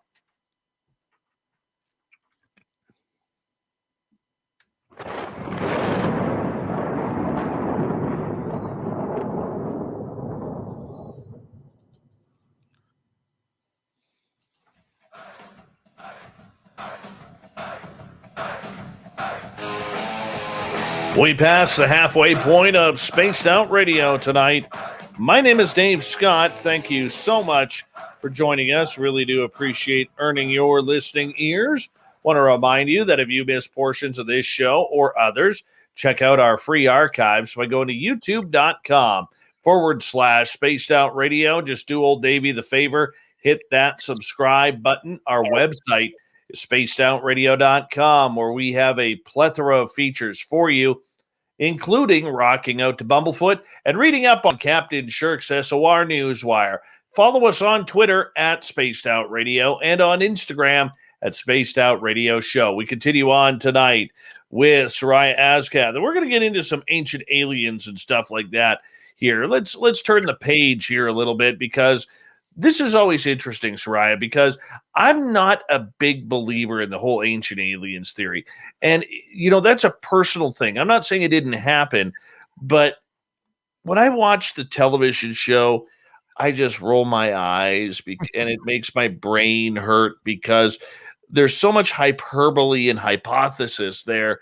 It's really hard to say what is real and what is not. What's your take on it? Well, first, real quick, I want to say, if anyone's interested in the Kundalini stuff, I've done a few shows on it on Where Did the Road Go. You can just search for Kundalini on the site, and it'll give you a lot of information there, which is just wheretheroadgo.com. I wanted to add that in the last break, but I didn't get a chance. Oh, no worries. We've done full-length, hour and a half long shows on that stuff. As far as ancient aliens, so the show can be fun. But it's not like, sometimes it's interesting because it'll bring up stuff I didn't know. I'll be like, oh, I didn't know about that place or that thing. And then I can go do other research. But it's definitely aimed at sort of a general audience. And it kills me when they say things like ancient alien theorists believe, as if they're one group. And they all believe this one thing. But it's entertainment is what it is. It's cool because it allows people to feel more comfortable talking about this stuff because it's popular. But as far as like actual research, there's not a whole lot of that there. My personal feelings are that it's entirely possible that we've been visited by aliens in the past, but I don't think it's necessary to explain the stuff we see. I do think that civilization has basically been cyclical, and that we are occasionally go through periods of destruction. And I think the last one was at the end of the last ice age. I think there's a good amount of evidence for that, and that a few remnants of that advanced civilization survived and were able to pass on knowledge, which then got kind of distilled and distorted over time, over the centuries. And thus we look at stuff and we're just like, well, we can't explain that. It seems too advanced. It must have been aliens. But that, I don't know. That's never made sense to me.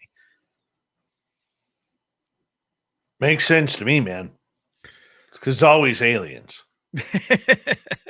I'm just saying. I mean, I could be completely wrong on that. And there's I'm not going to lie, there is a good chance that I am. But But you know where I get confused is, and I'll be honest with you, I don't think, like, at least for me, I'm not saying anybody else, but for me, I don't think the television show has done any favors, because when I sit there and I look at um the television show and I hear people, whether it's Graham Hancock or others, speak about all the ancient times when aliens were helping build the pyramids, and I realized, look, there's a few hieroglyphics out there that show some very strange, what looks to be UFOs or aliens. I'm not saying they haven't visited, not at all, please don't think that, but I could say this, to say that they helped create all of humankind. I find that very hard to believe and hard to fathom, because there's so much that what they helped way long ago to get, to build some pyramids, but they Right. won't help today. This is where I get confused. Sure. And like I said, I don't think it was aliens. The and the thing is, they edit those interviews so much on Ancient Aliens. Uh, I believe mutual friend Joshua Cutchin was on there, and I think he said they did 2.5 hours with him, and they used like 10 seconds. So I mean, what you're getting is it's so watered down and so much bias toward I think that show would have been better if it not been called Ancient Aliens, because I think they kind of want to explore other stuff, but they have to keep twisting it in to somehow relate to Ancient Aliens. And obviously people like that idea. They've liked it ever since Van Daniken, came up with it back in the late 60s. I just don't think it's necessary. I think it really it dismisses the ingenuity of people. It takes out the idea that we could have been. See, this is part of it too. Like, so science will tell us everything kind of moves in a straight line. But ancient cultures have been telling us endlessly that things work in cycles, and everything else in nature works in cycles. There's no reason to think that there are not cycles of destruction on this planet that almost wipe out the human race. And we've seen evidence of that. We've seen, meteor strikes that would have caused massive devastation. There are super volcanoes that would have caused massive devastation. But we don't accept any of that has happened since the beginning of human beings on this planet, because any of those things would wipe out our current civilization now and leave us with just a few remnants. And, not much of what we have now would survive a massive destructive event. Our information wouldn't survive, and who knows what kind of mythology what did survive would then take on. So I don't think there's really evidence for ancient aliens per se. I think there's an interpretation that can be made that way, and I can't say that it's not possible, because it's certainly possible, but I don't think it's necessary. I think what we see can fully be explained by an advanced culture in ancient prehistory. Okay, so do you think Atlantis disappeared into the ocean, or do you think that population was some sort of extraterrestrial species? If Atlantis existed as a place, I'm sure it was human. It may not have existed as an actual place. It may have been more of a worldwide civilization that just kind of got mythologized by the time it got to Plato. But the dating, I mean, takes it back to the end of the last ice age, which is where you had a massive seawater rise. And no matter what ended the last ice age, it was extreme. You would have had volcanoes going off. You would have had earthquakes. You would have had massive floodwaters, tsunamis. You would have got most of a lot of the world around the coastlines was completely inundated. The water rose 300 to 400 feet. And we know there are places off, Graham Hancock has shown there are numerous structures off the coasts of places like India that have been underwater since the last ice age. You get them off the coast of the Americas, down in Bahama and stuff, in the Bahamas and stuff. There's so much evidence that there was a large civilization here at one point that just has hints that it was there at this point, because we're talking 12,000 years ago. And the scale of destruction is not like anything we have ever seen since then.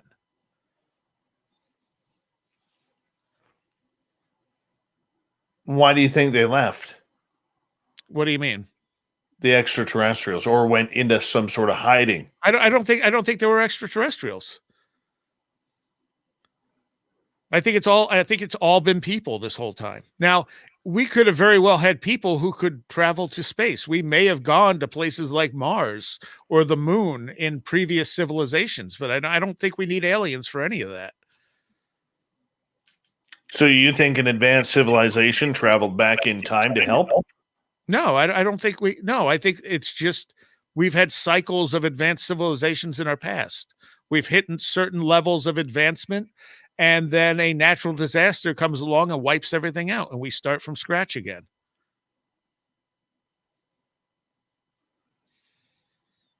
I mean, we have two destruction events at the end of the last ice age. We have the Lesser Dryas, which lasted for 2,000 years. So the Earth was slowly warming up, and then suddenly it's plunged into the depths of the ice age again, which was likely a comet or asteroid strike. And then 2,000 years later, suddenly everything just melts. And even if you had taken those glaciers and moved them to the equator, they wouldn't have melted that fast. It needed an external source, either another strike of some sorts, or as Robert Schoch suggested, a solar flare that was powerful enough to melt the glaciers almost instantly, or as Velikovsky and the Electric Universe people suggest, a close approach to something like Venus that set off a plasma bolt that would have destroyed those glaciers and melted them almost instantly. And whatever civilization was there, and you can call it Atlantis or whatever, was almost immediately just inundated and gone. It's almost biblical. Yes. Yeah, I mean, and the Bible is only one of many ancient accounts of a worldwide inundation. You figure there was a lake that covered most of Canada and part of northern North America. There was a glacial lake there, and one day that just let loose into the Atlantic. In fact, the ground is still going up in both Canada and in the northern U.S. It's still rising from the pressure of all that ice and water that was on it back then. Makes for good hockey.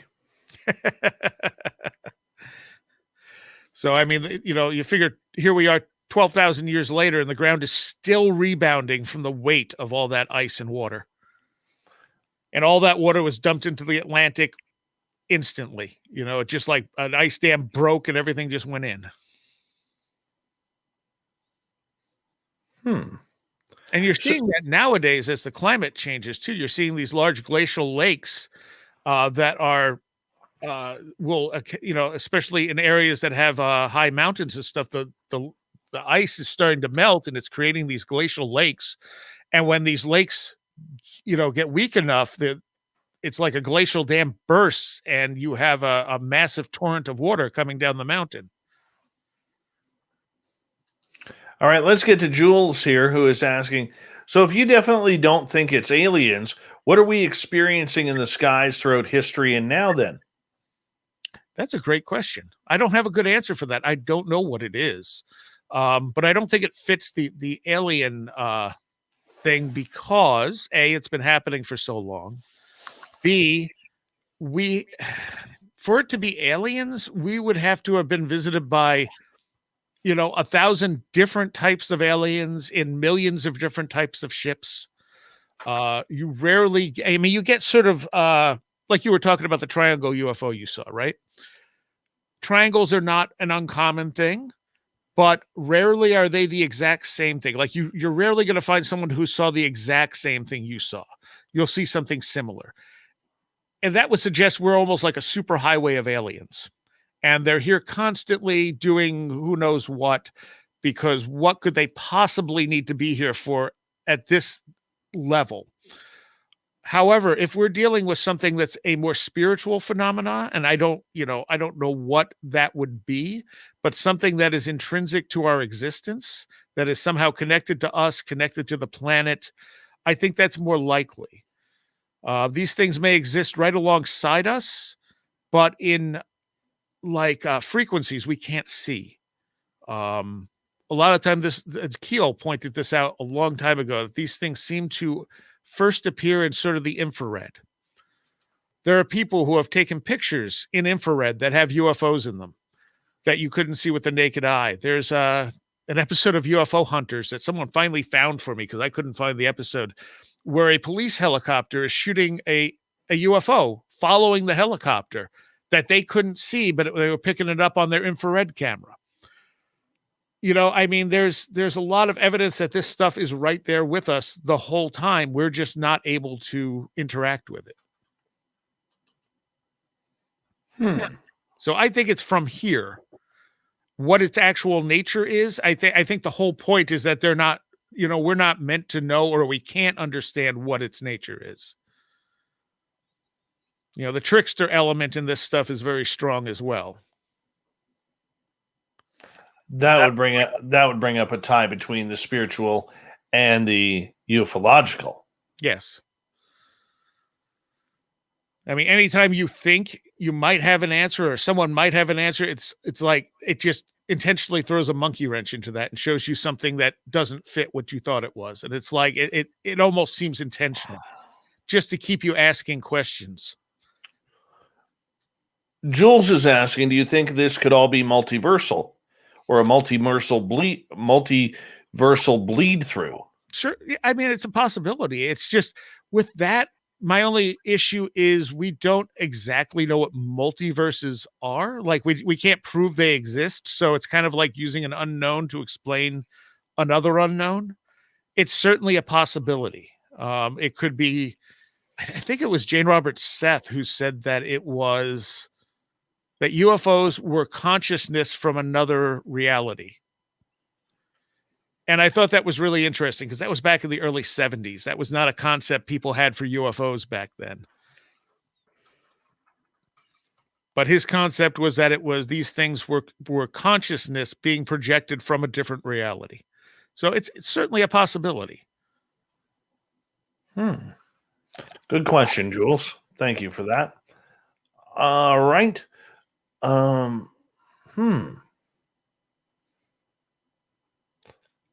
This interview, I'm going to be honest with you, a lot more heavy than I thought it would be.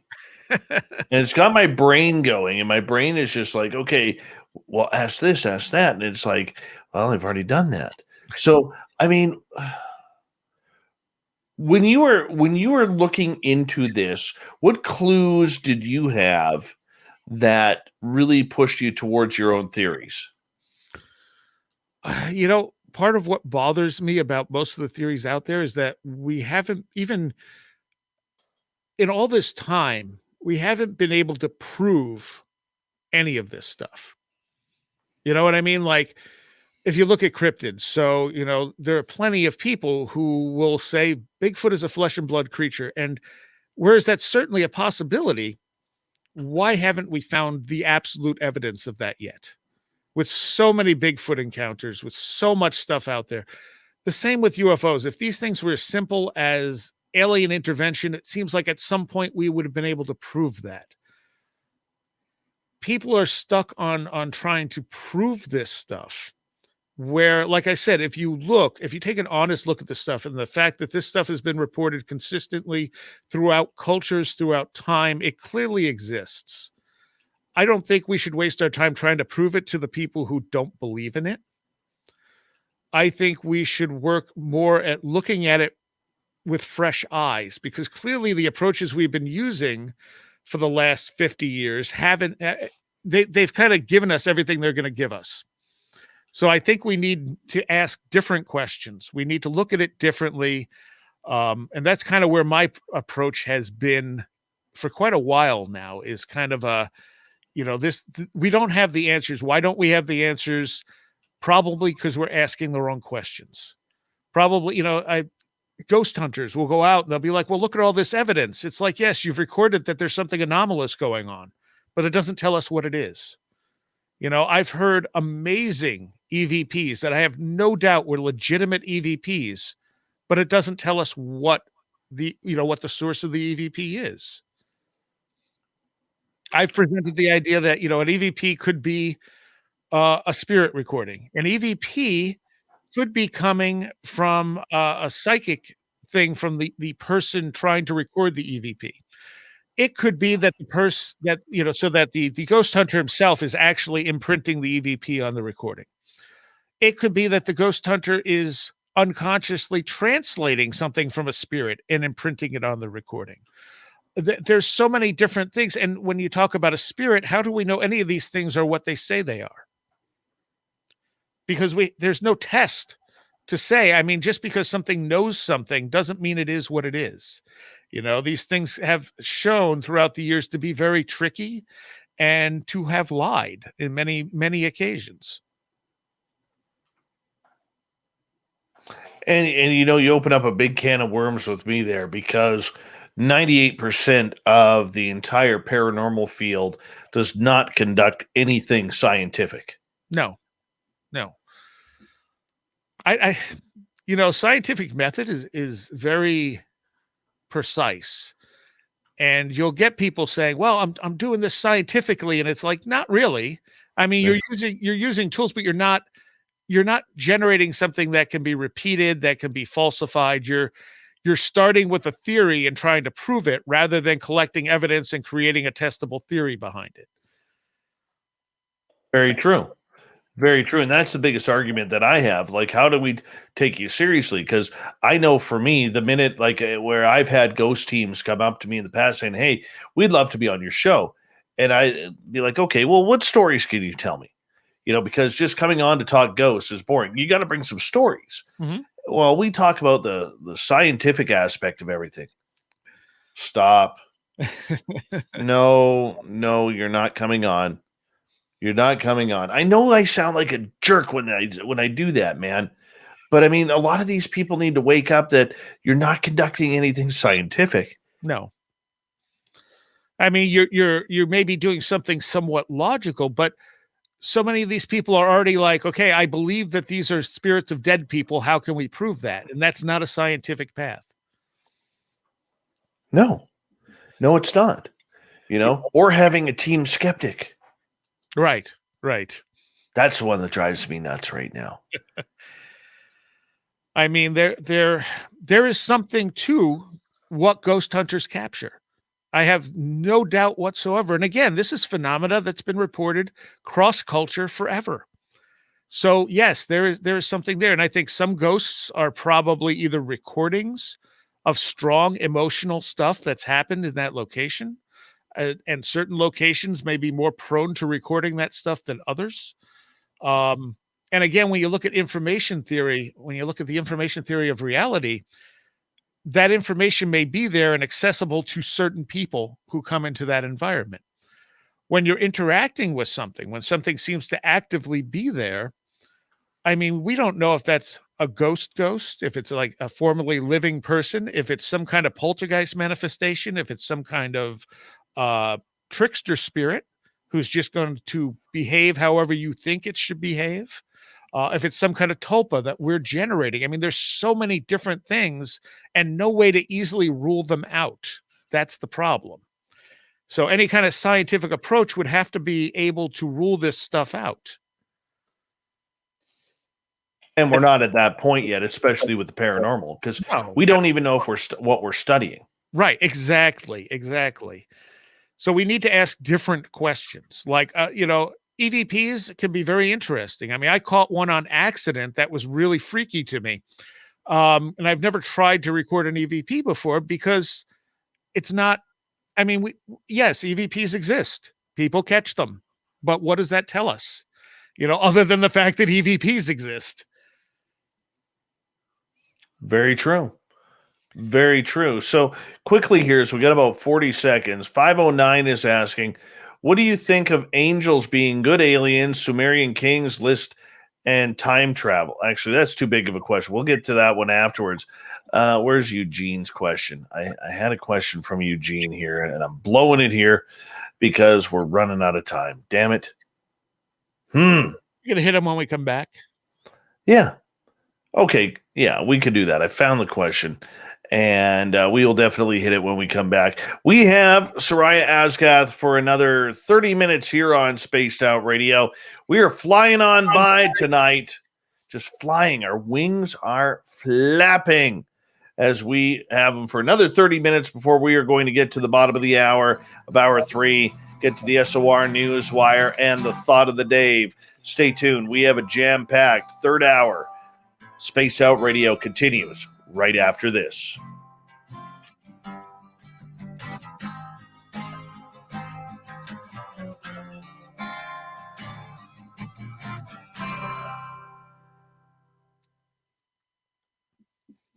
All right, I'm just going to run my dogs out. I'll be right back.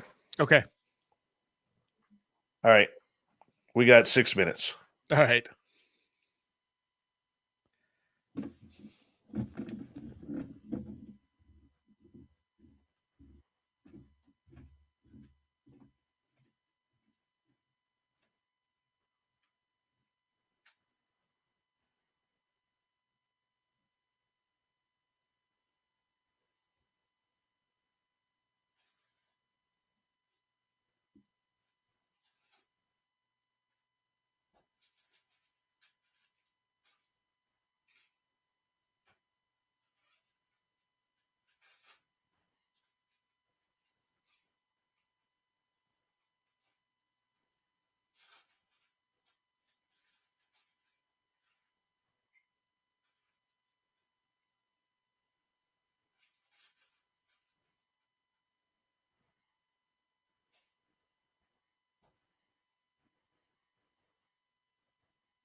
All right, brother, I'm back.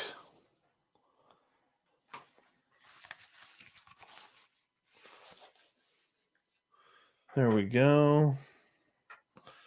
All right. So we got a few more questions coming from our audience. And then we have some more topics for you. But when we get to the bottom of the hour, I'll get you to just hold on through the break until I go to break. Then I'll say a proper good night to you. Okay. Yeah, man, this has been good. All right, good. It's good stuff.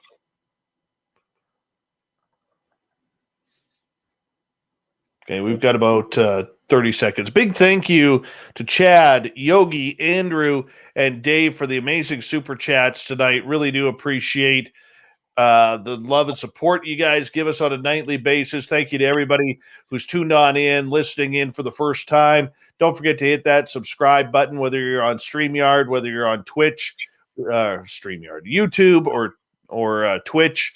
We really appreciate that. And yeah, we're going to have a good time with this tonight. So we got one more hour here. Just sit back, relax, have some fun. And I apologize that I figured out why I'm getting sore and everything. Oh, we got a rainstorm moving in, and it's screwing me up right now. Screwing me right up. But that's about it. That's about it. All right, guys. Hold on. Here we go.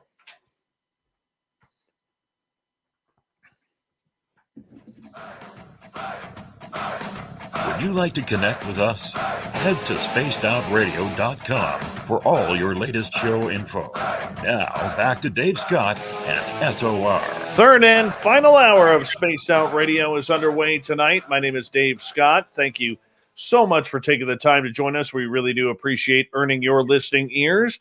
We welcome back everyone listening in on our terrestrial affiliates around North America, digitally on TalkStream Live, Revolution Radio, and KPNL. All of our archives are free by going to youtube.com/spaced out radio. Just do old Davey the favor, hit that subscribe button. The Desert Clam is set the password for tonight in the SOR Space Travelers Club. Jaspedius. Jaspedius is your password. Use it wisely, Space Travelers, as the Clam sets the password each and every night right here on Spaced Out Radio. Our website is spacedoutradio.com, where we have a plethora of features for you, including rocking out to Bumblefoot and reading up on Captain Shirk's SOR Newswire. Follow us on Twitter at Spaced Out Radio and on Instagram at Spaced Out Radio Show. For the final time tonight, we introduce our guest, Seriah Azkath, as we are talking everything about ancient aliens, Kundalini, UFOs. We're getting into everything tonight, which makes it always an entertaining show.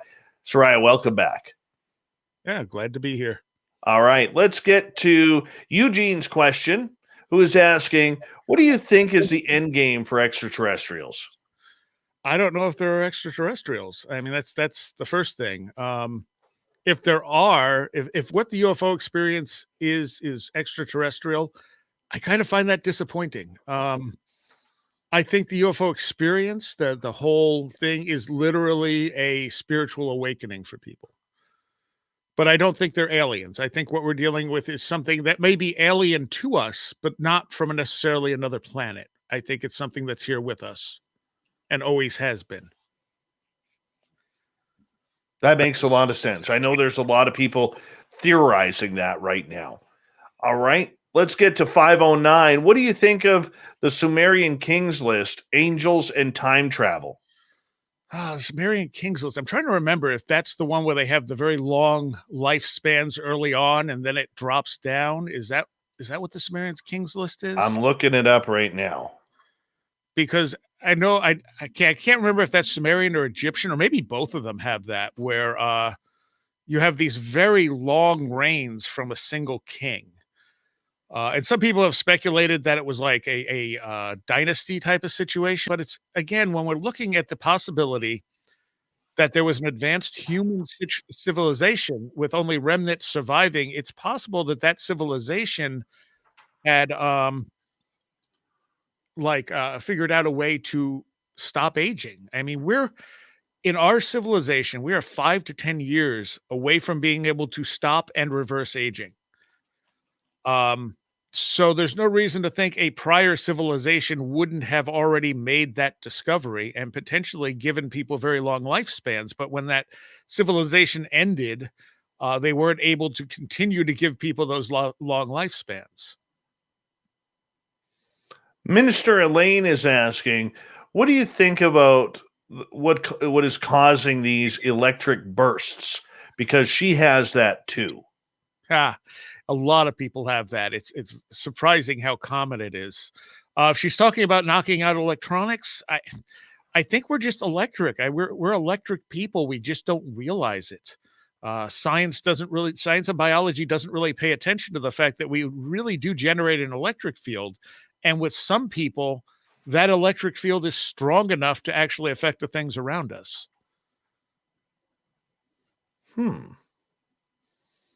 All right.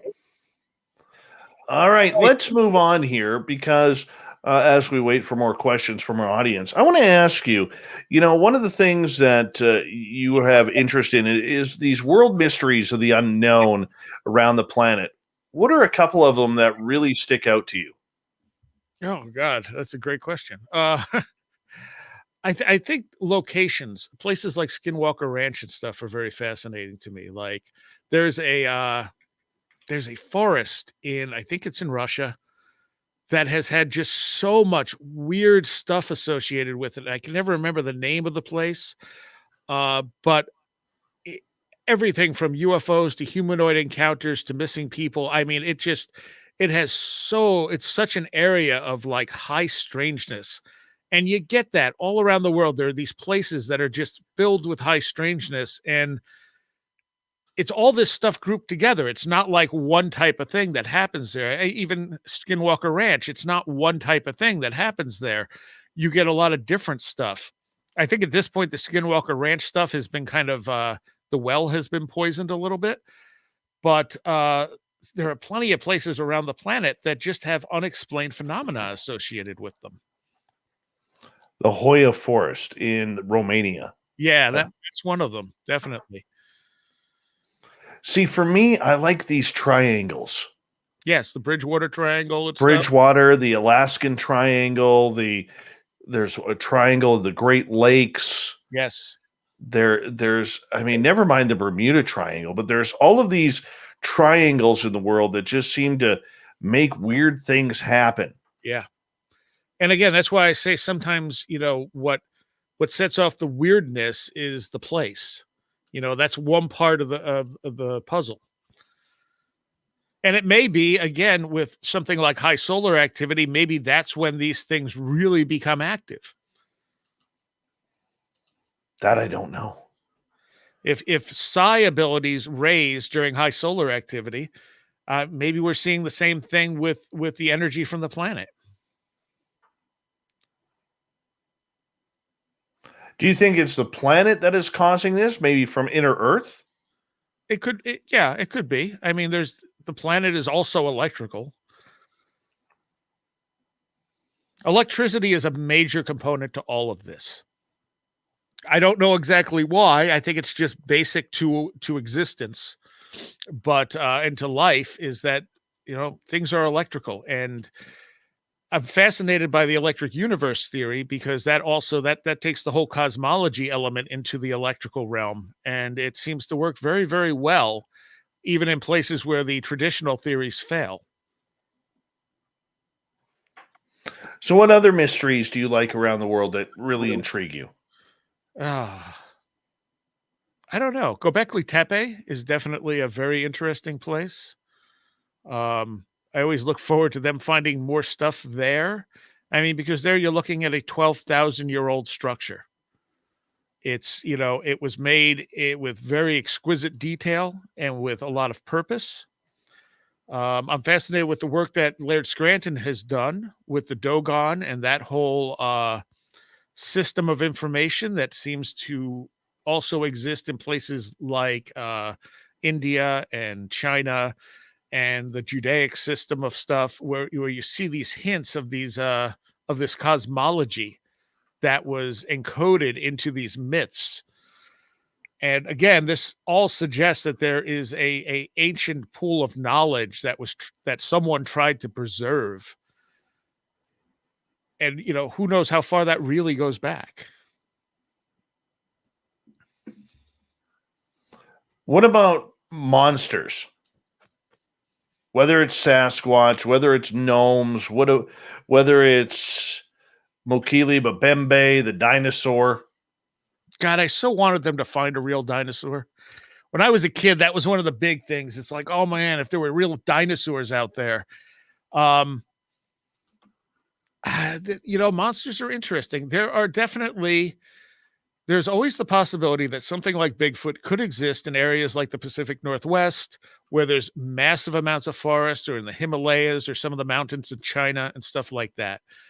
But the proliferation of Bigfoot encounters, and especially the connection to paranormal experiences, lights and poltergeist activity after them, and so on and so forth, suggests to me that these monsters are not flesh and blood, at least not all the time. They may be manifestations. Joshua Cutchin's book, where he talked about the different smells associated with the paranormal, he talked about sulfur being the most common smell. Sulfur is the smell of decay. And I often wonder if these things are manifestations that only exist for a short period of time. And once they manifest, they immediately start deteriorating, hence giving off that sulfuric smell of decay, like they can only hold their composition so long. It's very possible. I came up with the idea of a wandering bit of consciousness. Like this one, you may encounter a wandering bit of consciousness, and when you encounter it, your brain doesn't know what it is. It's something completely unknown to it. And if it scares you, that, because the unknown often scares us, your brain then goes, monster, and suddenly you're seeing a winged creature, because your brain is a filter. It's not necessarily showing you what's there, it's showing you its interpretation of what's there.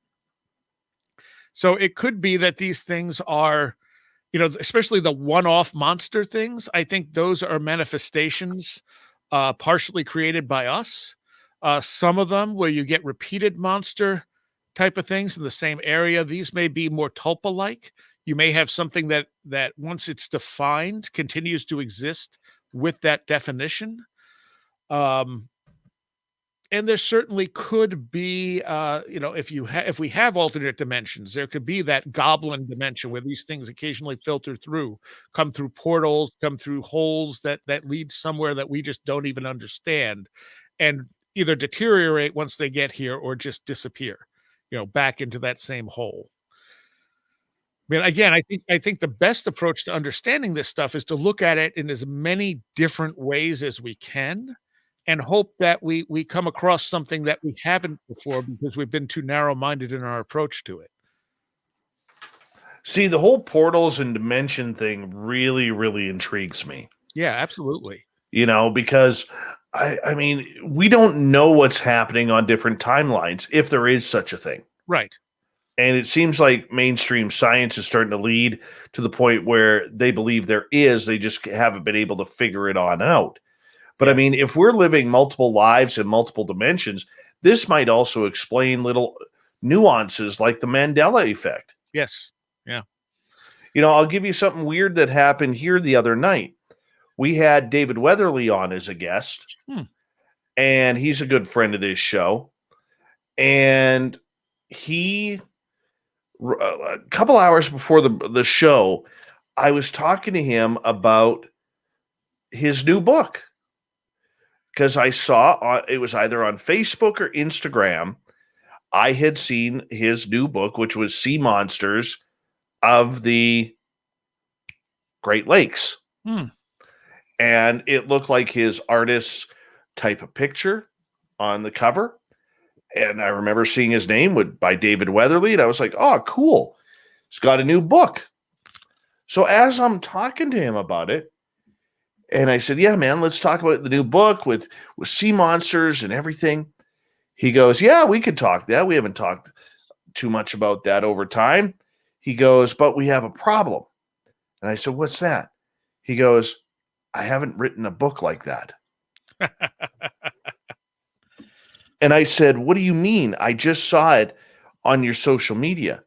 He's like, no, man, I have not written a book like that. He goes, it's a good topic. I should probably think about doing something like that in the future.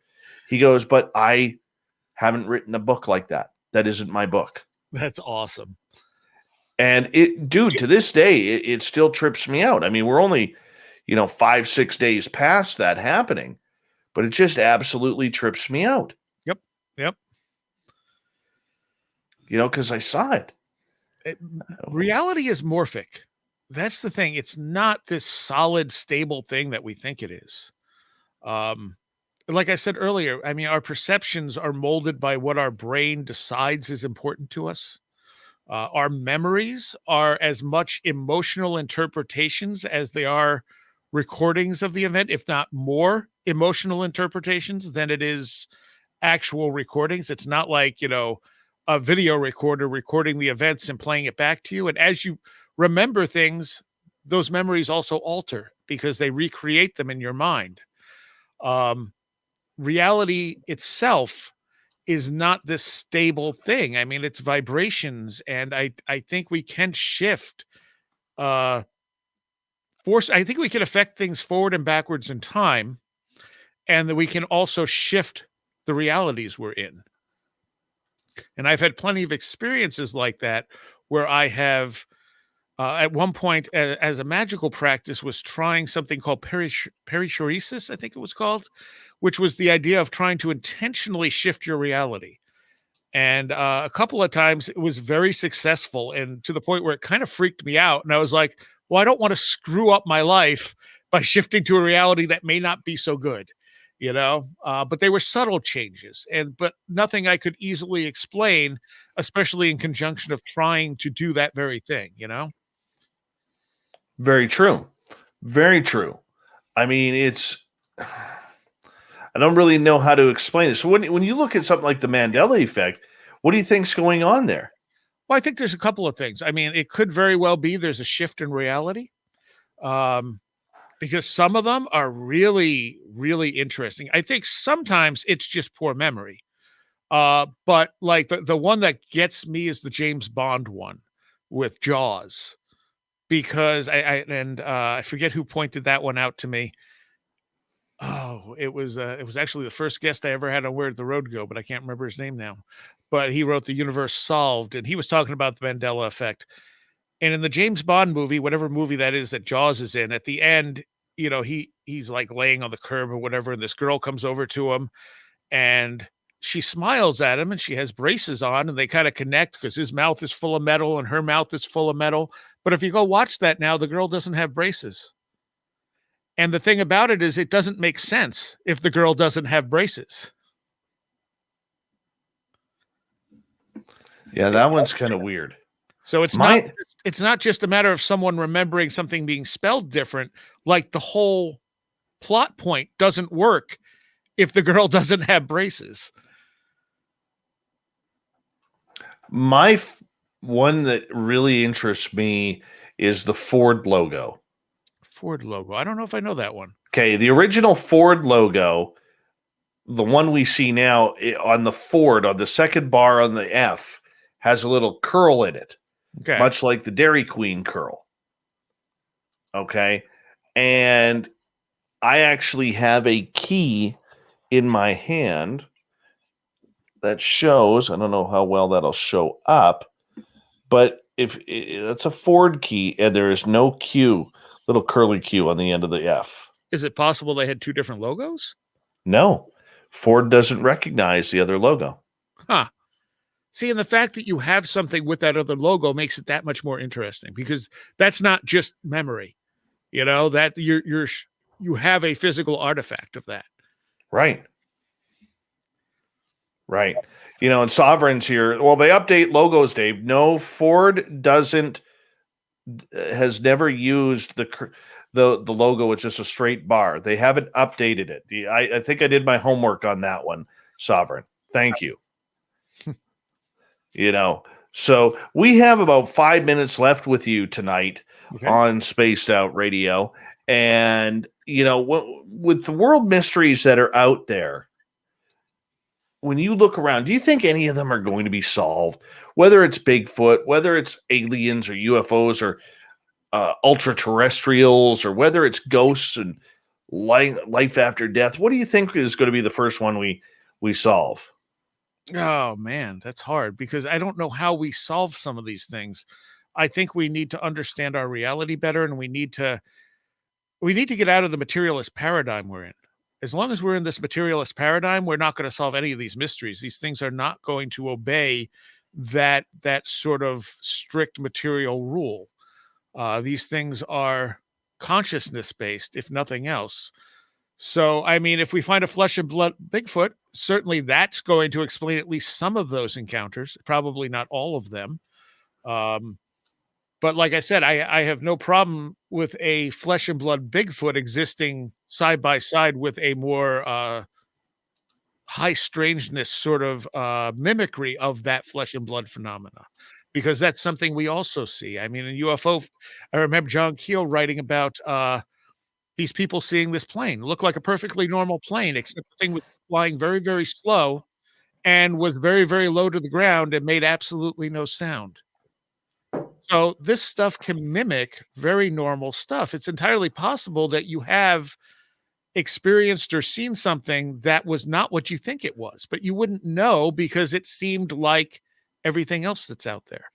I mean, it's possible that people have mild poltergeist experiences without realizing that it was a poltergeist experience. You know, they leave their key on the counter and they come back later and they can't find their key and they just think, well, where did I put it?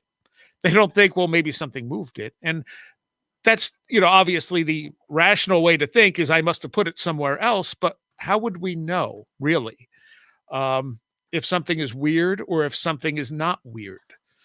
And I think until you start focusing on that, that's when the stuff ramps up. It seems to respond to our paying attention to it.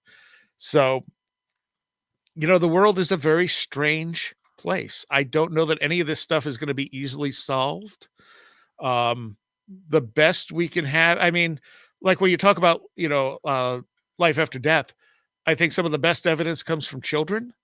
The children who can spontaneously remember detailed past lives. I mean, that may be the best evidence we're going to have of life after death for quite a while. Because how else do you really explain that? I don't know. That I don't know. And that's really the answer to a lot of these mysteries that are out there. Yeah, and I don't know. That's the best answer. And that's, you know, I mean, I get very, very suspicious of anyone who thinks they have all the answers because it means they're ignoring the stuff that doesn't fit. Or they're throwing in personal opinion. Right, exactly. And people mistake belief for fact very, very often, especially in these fields. It's 2 minutes. We got about 90 seconds to go here. Do me a favor. Tell everybody, take that time, tell everybody where they can find your show and your research. Wheredidtheroadgo.com. Links to everything is there. I'm working on a book on my personal experiences, which I guess is going to be the first one. And then I'm working on another book that takes all these theories and stuff and tries to kind of lay them out with all the different possibilities and different ways of looking at things and different interconnections that I've found. Those will be, I mean, when they're done, I'm hoping to get the personal one done before the end of the year. And wheredidtheroadgo.com will have all that stuff. You can find all our linked sites there from Facebook to Twitter to Discord. There's at least one show a week. If you're interested in the music show, it's thelastexit.org. And that's, you know, metal, industrial, but on a very underground sense. You're not going to hear big mainstream bands on the show very often, if ever. So it's a lot of stuff you're not going to hear anywhere else. Love it, man. Love it. So, Seriah, I want to say a big thank you to you coming on Spaced Out Radio tonight. It's a real privilege to get to know you. I've heard a lot of good things about you. Now that we've done this interview, I think you're a smart dude, man, and you got to kind of got it going on. Keep up the great work. Oh, thank you very much. This has been a blast. Yeah, for sure, my friend. For sure. So thank you so much. I'm going to get you to hold on because we're going to head out to break here at the bottom of the hour. Coming up next, We have the SOR Newswire. We have the Thought of the Day. Stay tuned. Spaced Out Radio continues with the news and the thought right after this.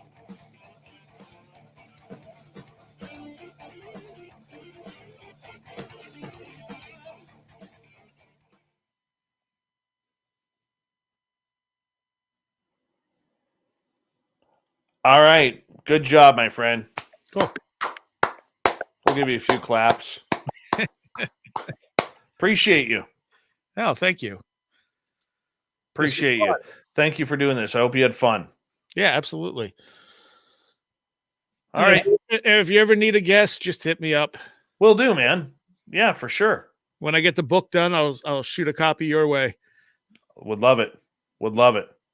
All right, brother. I got to go get ready for the news here.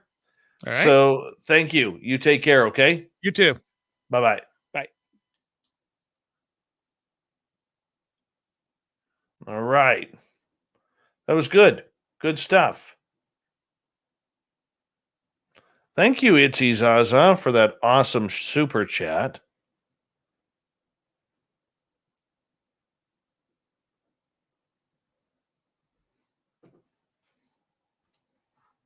Put you up there. Good, we got you up there. Dirty Filth, what's going on? Look, I don't like having to put anybody in timeout, okay? But when you start making brutal accusations that we are a psyop and that we are acting strangely, you know what? It pisses me off. No, I'm not freeing Sovereign for being an idiot tonight. All right. Telling me why people are leaving this show when our numbers are records every single night. Right. And our numbers, I watch the numbers. So if you're going to try and bitch slap me in my own chat room, it's not going to work. Not going to work at all. Okay. So that really, really irked me.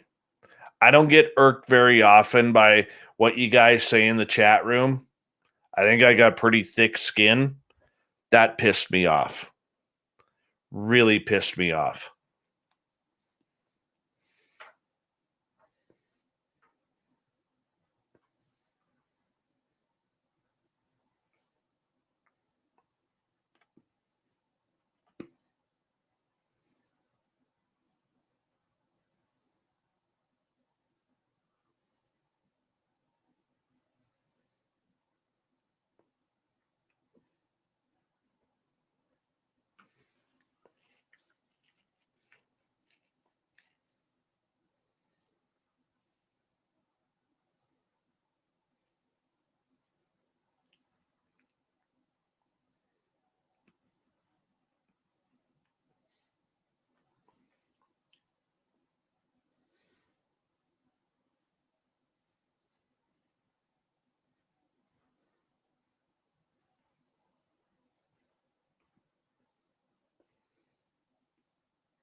I could honestly explode right now.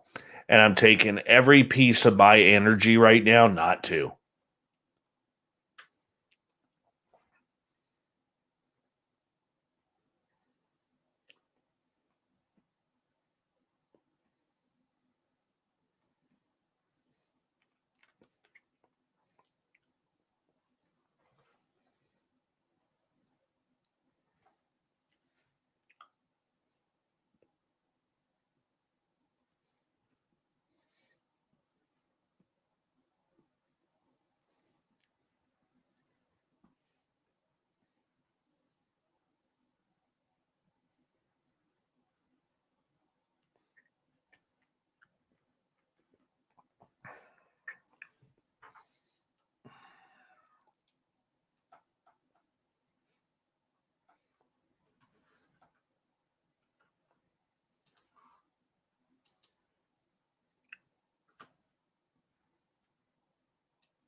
Thank you to Itzy Zaza, Long Island Bigfoot, Vinster, Chad, Yogi, Andrew, and Dave. I really appreciate the love tonight. Thank you to our new subscribers as well. And we will be coming back right now.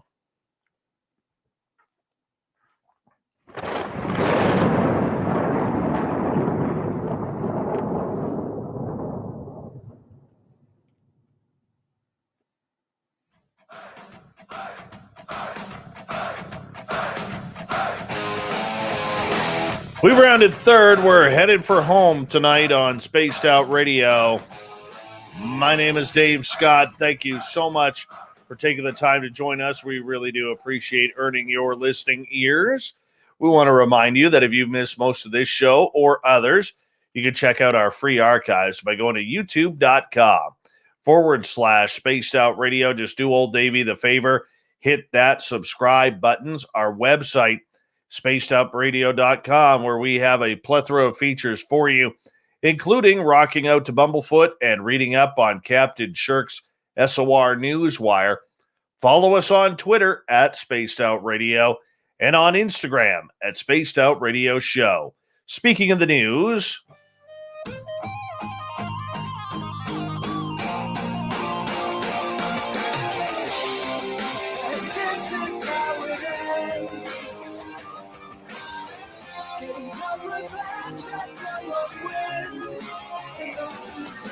the news is always changing, which is why we bring you the SOR Newswire at the back end of every show, where we get to the weird, the strange, the wacky, and sometimes the ufological. I'm loving all this UFO news lately, man. I really, really am. A government contractor may have fragments recovered from the U.S. crash site of a UFO, says former Nevada Senator Harry Reid. The claims were published as part of a lengthy report in The New Yorker titled How the Pentagon Started Taking UFOs Seriously. In the piece, Reid is quoted as saying he believes Lockheed Martin, the American aerospace firm, is in possession of such materials, but he could not say for certain because he never got approval from the Pentagon to inspect the crash fragments himself, despite years of effort. I was told for decades that Lockheed had some of these retrieved materials, he told the magazine, and I tried to get, as I recall, a classified approval by the Pentagon to have me go look at the stuff. They would not approve that. I don't know what all the numbers were, what kind of classification it was, but they would not give that to me. Reid was originally reported as making similar comments in a 2017 New York Times story on the Pentagon's covert UFO program, though the paper was later forced to append the correction to the article, softening the then senator's statements.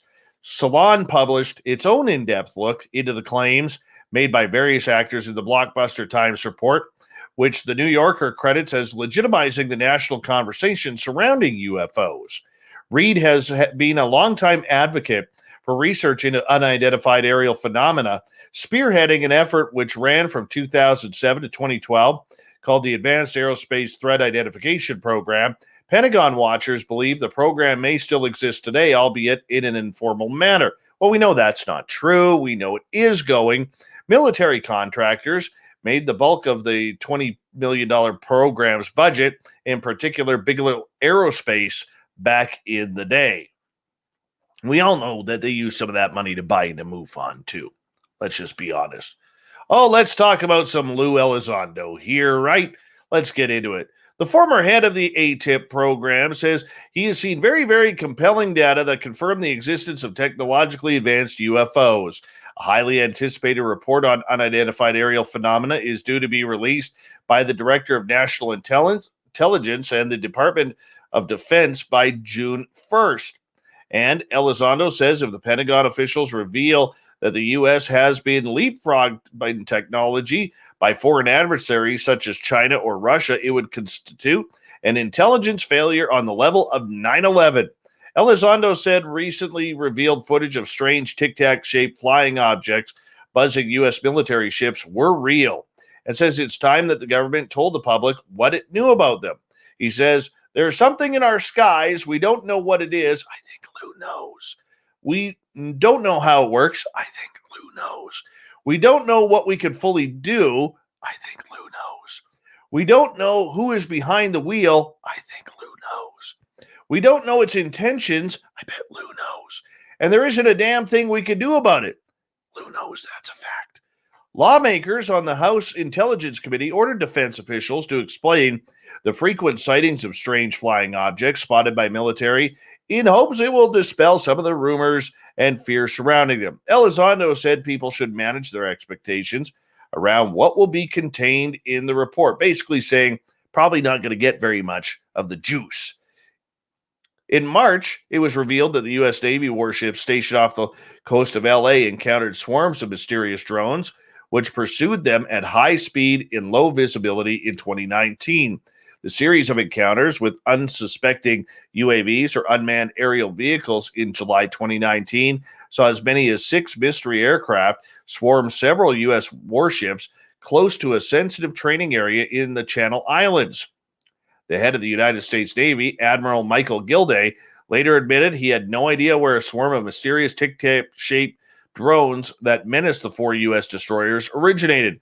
Gilday's response appears to rule out the theory that the drones could have come from a secret U.S. military program.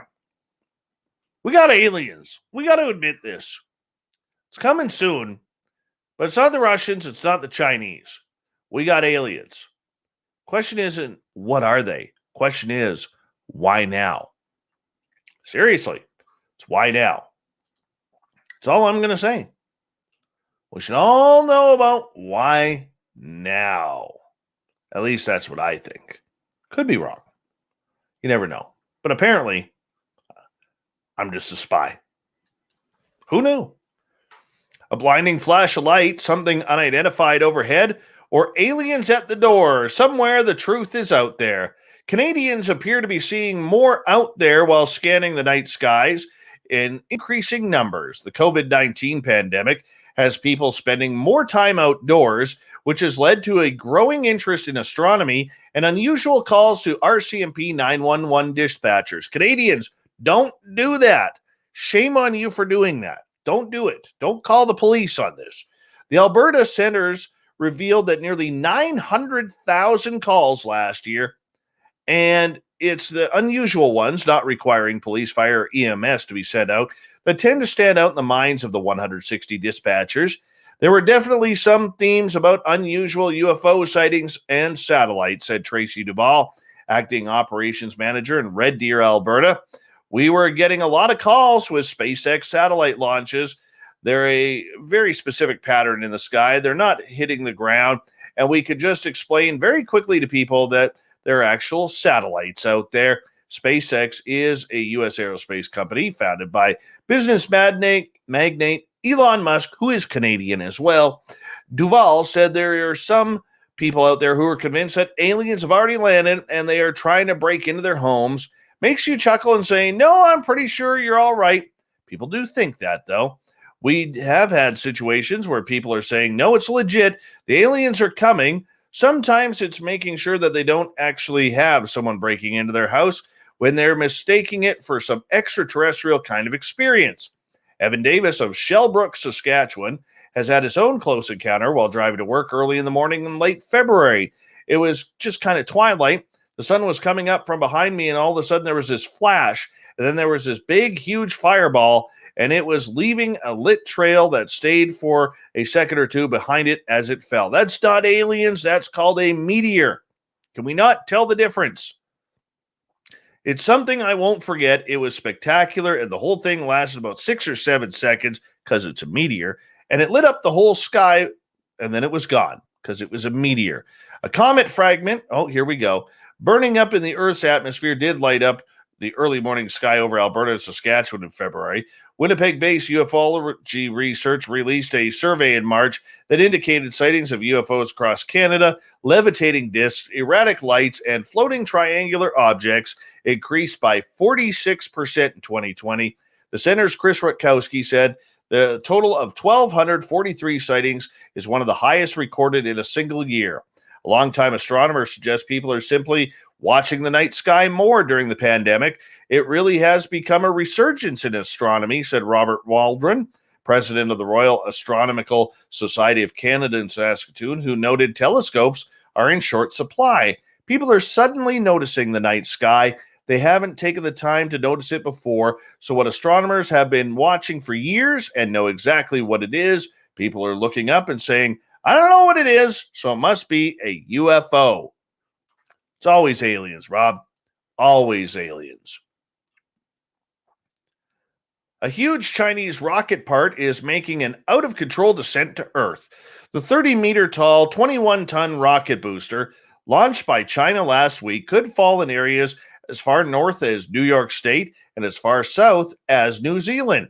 An enormous rocket component that China recently launched is literally out of control. The rocket debris, which is estimated to weigh more than 20 metric tons, will most likely splash down in remote ocean waters, but its current trajectory also has it passing over urban areas as far north as New York and as south as New Zealand.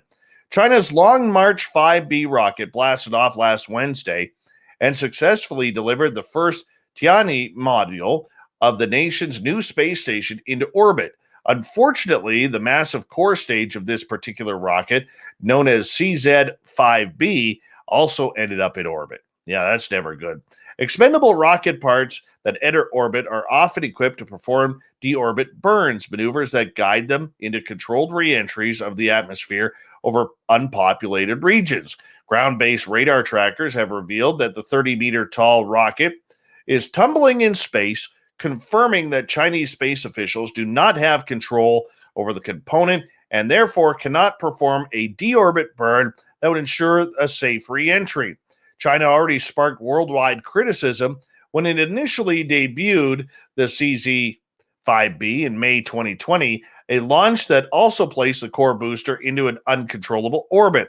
Debris from its wild re-entry was reportedly scattered across villages in the Ivory Coast. Luckily, there were no accounts of injuries or fatalities caused by the impacts. It was seemingly a successful launch until we started getting information about a re-entry of a rocket body, a re-entry that was really dangerous, said Jim Bridenstine, who was NASA's administrator at the time. It flew over population centers and it re-entered Earth's atmosphere. It could have been extremely dangerous. We're really fortunate in the sense that it doesn't appear to have hurt anybody. It's not unusual for rocket parts to fail in safety deorbit.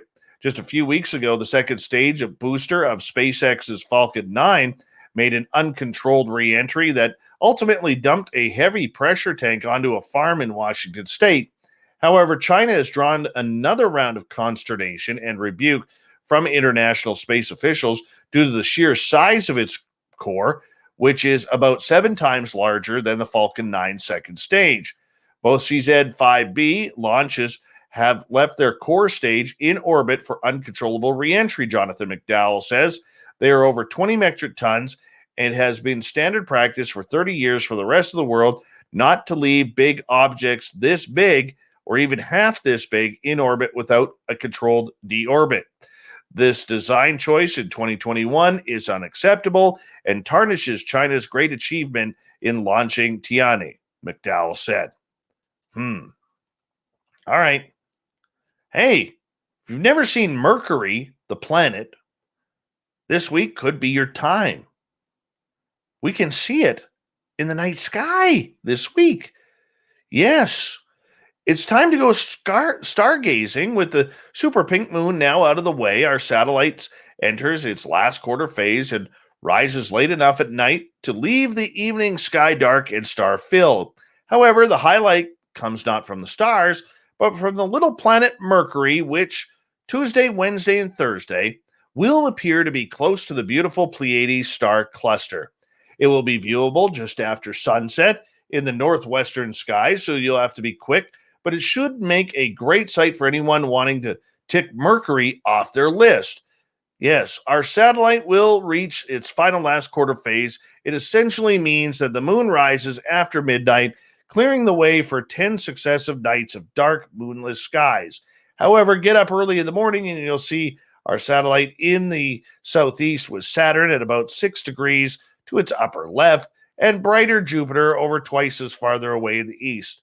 The moon will be halfway between those two planets. This is exciting. The smallest, hottest, and fastest moving planet is in for a great month of May. it's going to get as far from the sun as almost ever it gets, which makes it the perfect time to tick the swift planet off your list if you're one counting. And for those of us still thinking that Pluto is still a planet, not a dwarf planet, maybe we'll get to see that one day too. I doubt it. But either way, it's still a planet. Go look for Mercury. It's going to be good. Where are we here? Okay, moving on. Let's go right here. Now let's go this one.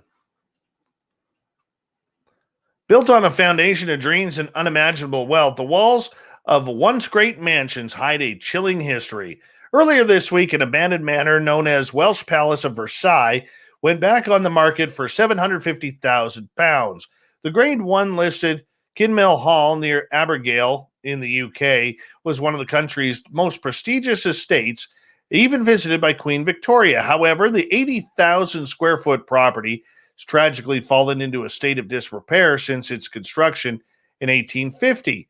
While many of its grand marble columns and arches remain intact, shocking photographs show crumbling brickwork and plaster falling from its walls of its vast 122 rooms. It's sad, actually.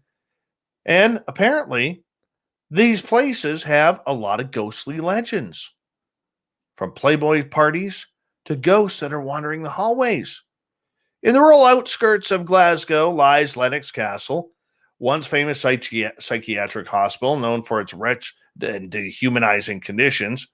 Still says that there are patients walking through here.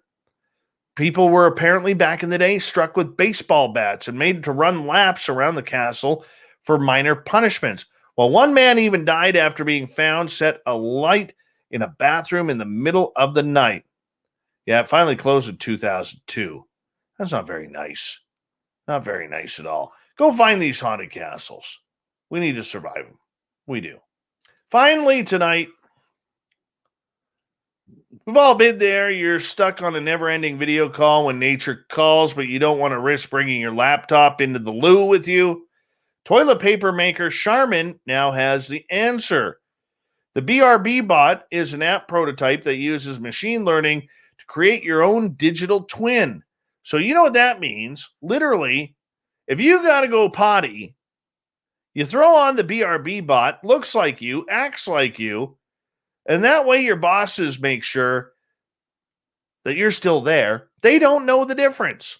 In the meantime, you're playing Candy Crush in the bathroom.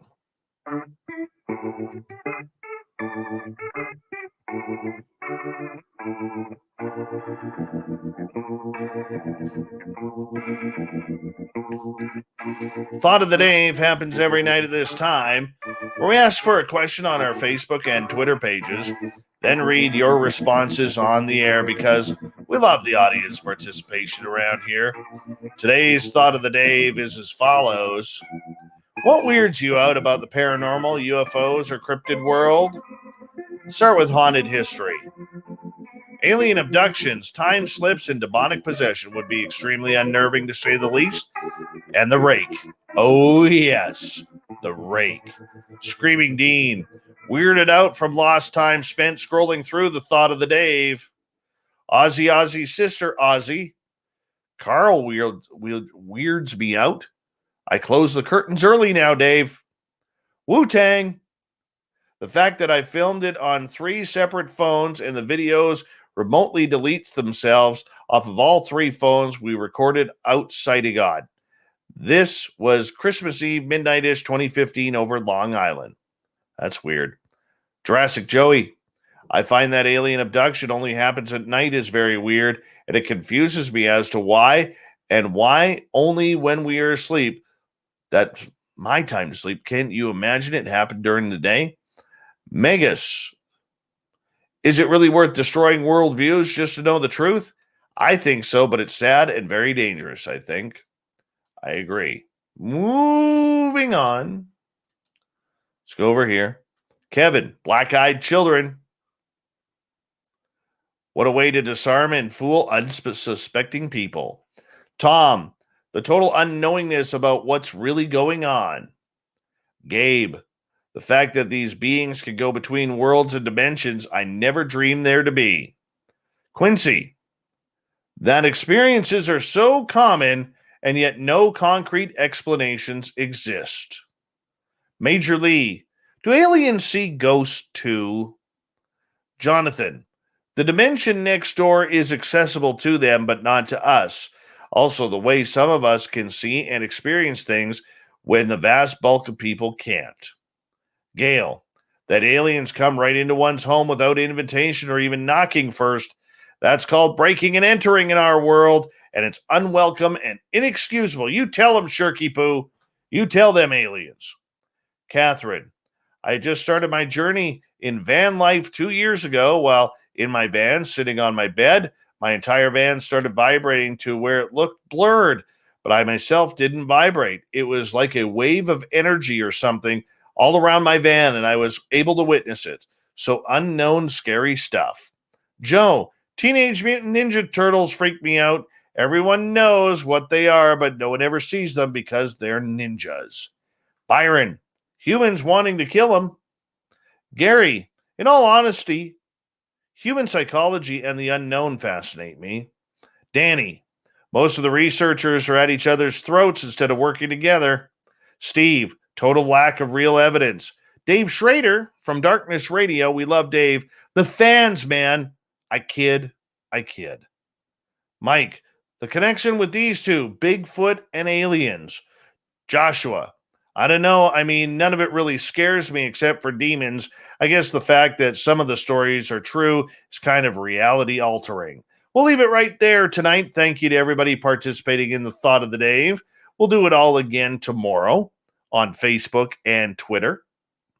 And of course, thank you to Captain Shirk for a great news wire, and to Seriah Azkath for coming on, talking all things weird and strange.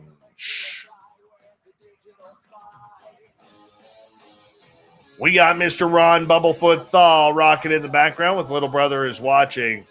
Bumblefoot is the official music of Spaced Out Radio, rocking us in and out of every single show. Get your horns up for the guitar god himself. Special thanks to everybody listening in at home, at work, in your cars, wherever you may be. Thank you to everyone participating in our chat rooms tonight on YouTube, Twitch, Twitter, hashtag Spaced Out Radio, Derek and the Snarkets. You know where you're hanging. Spreaker, Facebook. Yeah, we got them all. Just check it on out. Remember, this show is copyright by Spaced Out Radio and SOR Media Ventures Limited. Thank you so much for choosing to share your evening with us, because together, my friends, we own the night. Mr. Bumblefoot, we need a favor. We need you to take us home.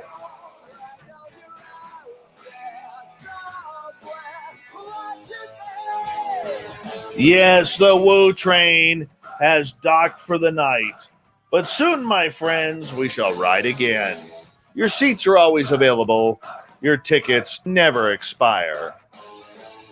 And if you want to bring a friend, yep, we've got room for them too. Good night.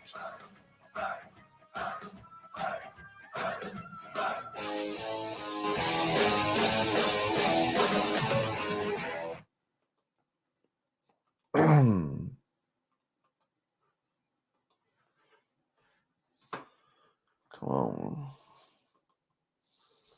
Little bit of sunshine, a little bit of booze, a little bit of me.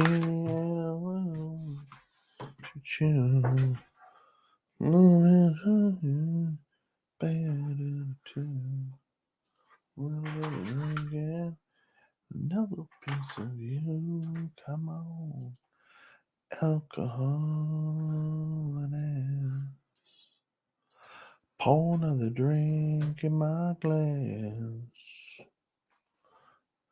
Alcohol and ass. Alcohol and ass.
I don't get it. Oh.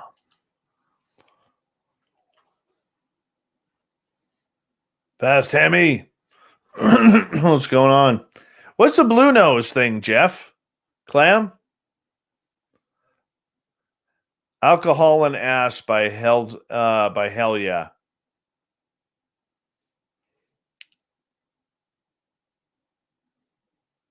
I don't understand the blue nose thing.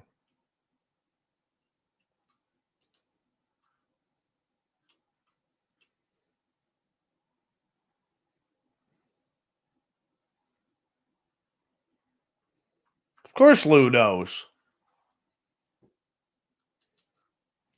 Lou knows a lot more. Head back in time the quick.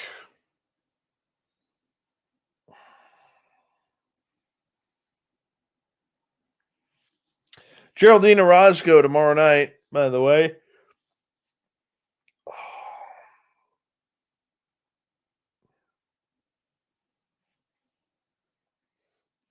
About an hour and a half ago there, Cherry Pepsi Mike. What are you still doing away? Are you trying to choose your clip-on tie for tomorrow or what? Just curious.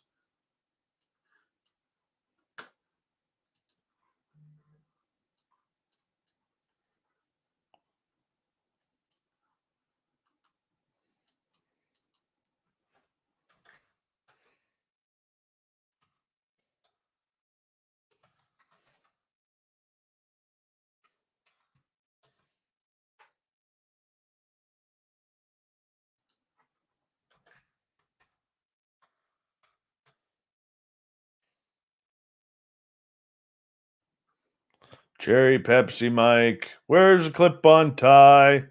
Cherry Pepsi Mike, where's clip-on tie?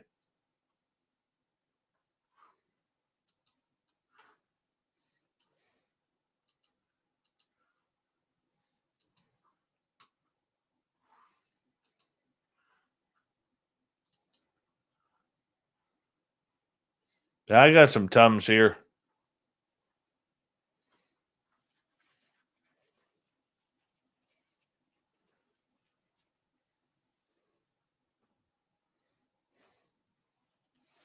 I don't want to edit, but I have to.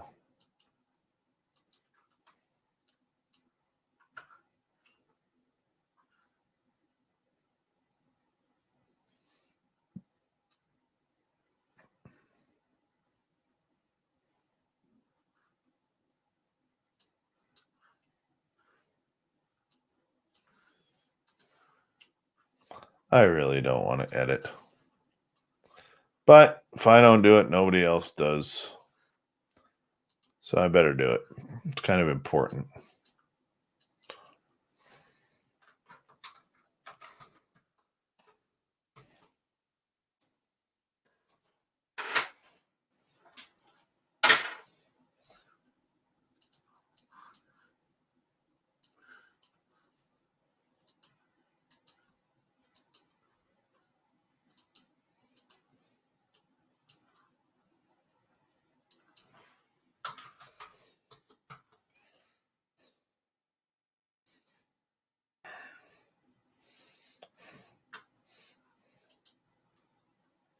That's hilarious. I'm not going to lie. That's a funny comment, Fast Hammy. That is a funny, funny comment.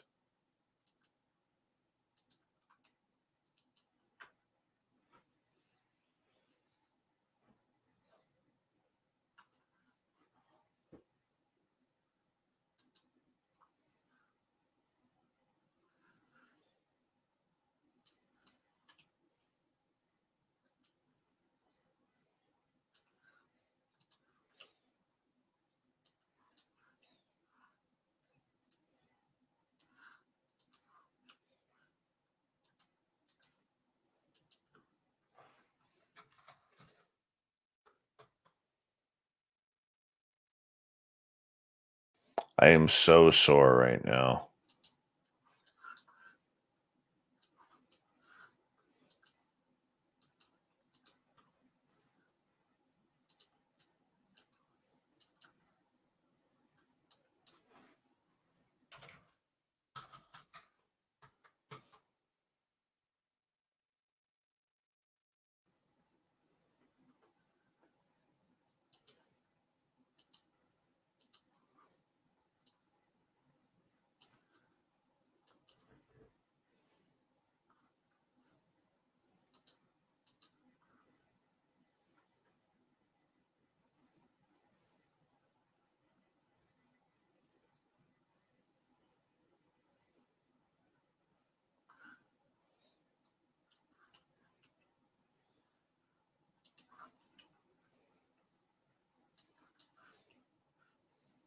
Minister Elaine, you know what Big and Rich would say about that?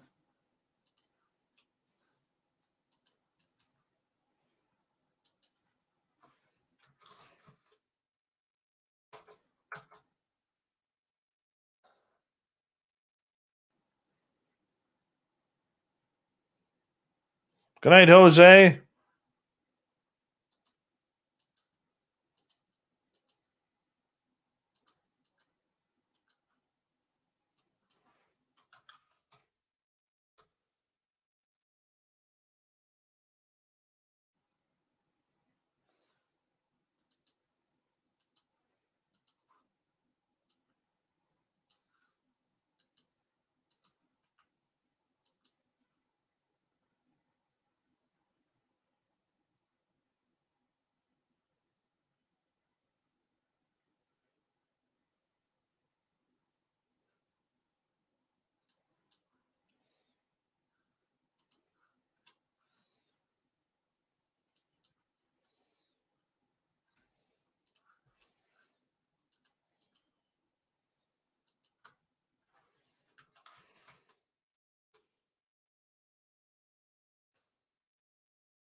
FAP only wears copper chains that cause the green streaks to stain on his chest. God, that shouldn't have been that hard to get out. Apparently it was.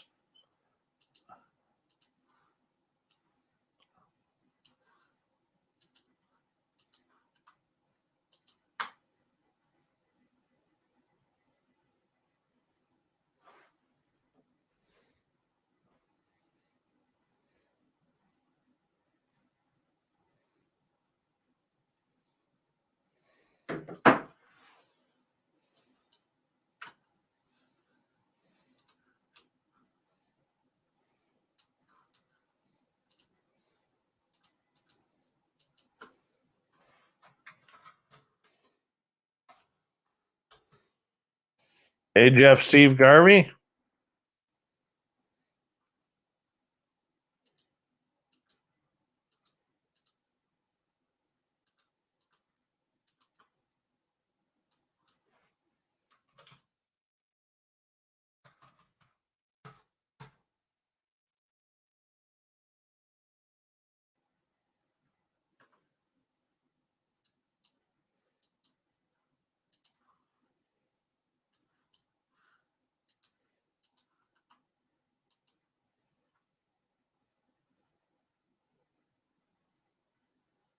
Good night, Minister Elaine.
All right, I'm going to quickly take a bathroom break. I'll be right back.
Can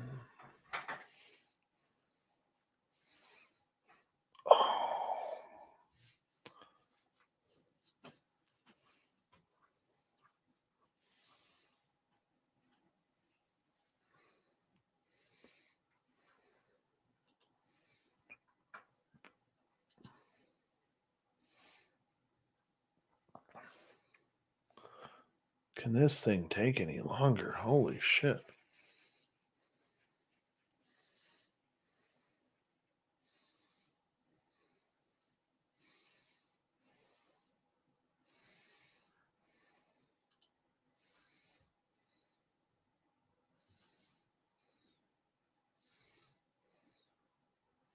You got that right, Justin. That's completely right. I've got another 4 inches, 5 inches to go. I do have a very good chair. It's a Serta, and it's comfy.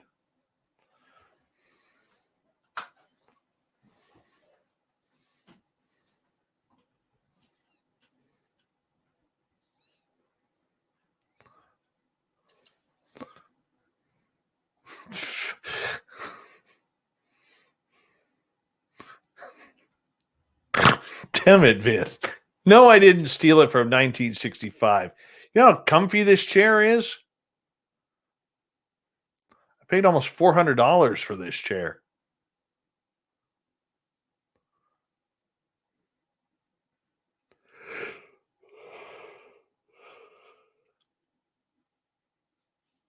Oh, God, I'm sore.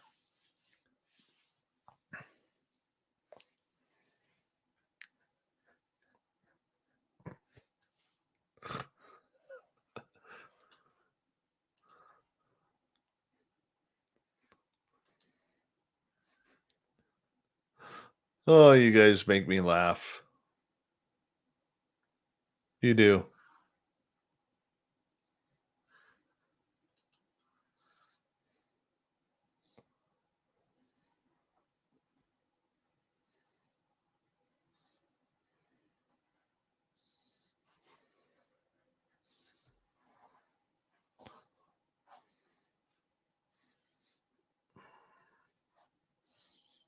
Finally. Holy cow. I can't believe how long that took.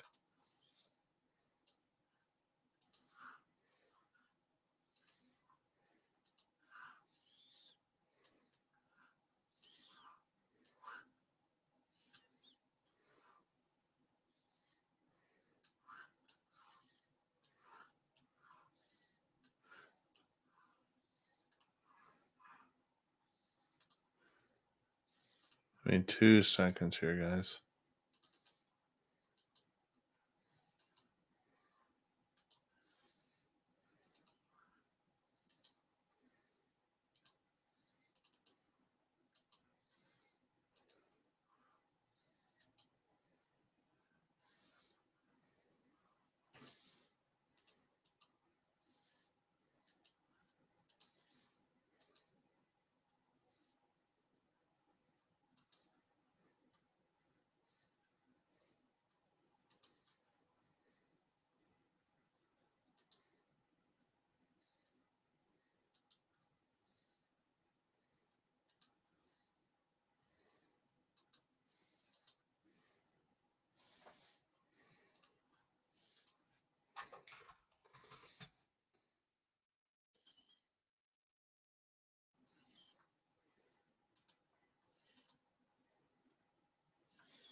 You definitely need a good chair in order to do this. Bonjour, Jean Paul. How are you?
I have wooden teeth.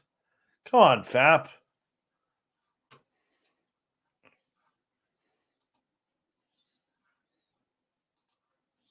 It's not even nice.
It was slut water, not twat water, man.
Wow, those ones are already done and this thing's still loading.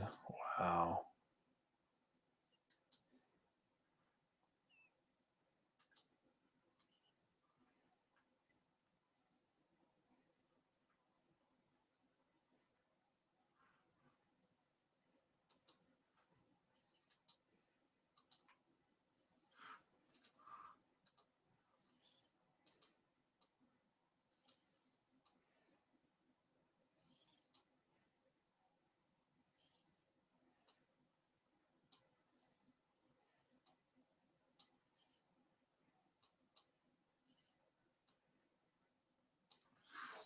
Finally, holy cow.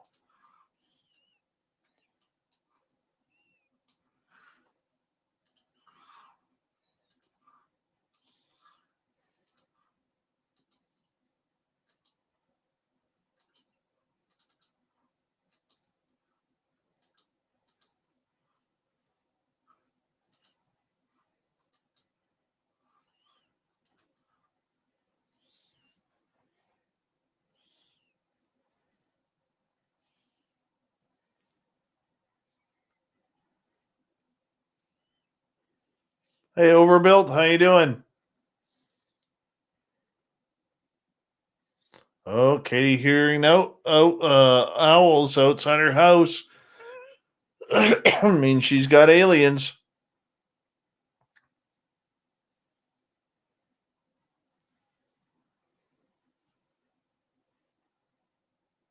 Dave at spacedoutradio.com. Dave at spacedoutradio.com. That slowed right down. I was getting, people all interested, and nobody emailed me on that. I haven't done one in a couple of weeks because I'm not getting any.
Oh,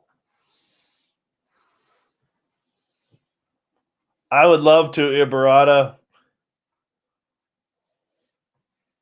Gringo Beans, I'm signed up for it.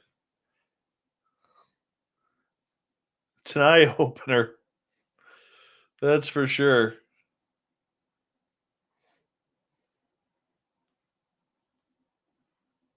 No, Dave didn't fall asleep.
Fabster, you don't know what you're missing out on.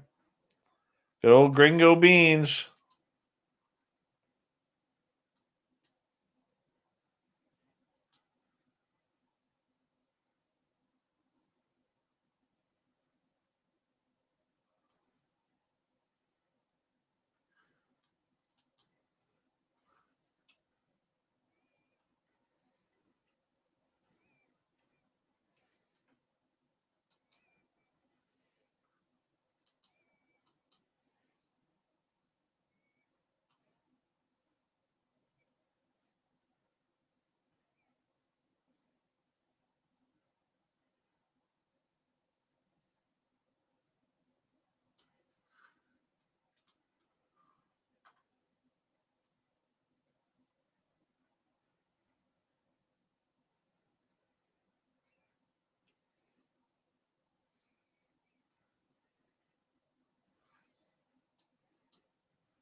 Share this.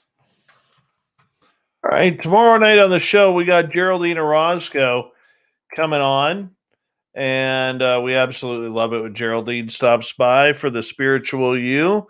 And I want to say a big thank you to Rye, to Itzy Zaza, Lib, Vinster, Chad, Yogi, Andrew, and Dave for the amazing super chats tonight. Really do appreciate the love and support. Excuse me, right here that you guys show us. Big thank you to everybody tuning in, especially the people who hit subscribe for the first time.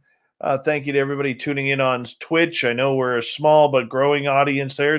Slowly but surely we'll get there when I figure out what is actually going on with and how to use Twitch. So if anybody knows how to use Twitch and wants to help me set it up, that'd be really, really cool. All right. Big thank you to all the veterans out there who have served and are currently serving. You guys are the best. Thank you, everyone. We'll see you tomorrow night with Geraldine Orozco and the Spiritual You, 9 p.m. Pacific, midnight Eastern. We'll take care, and we'll see you tomorrow.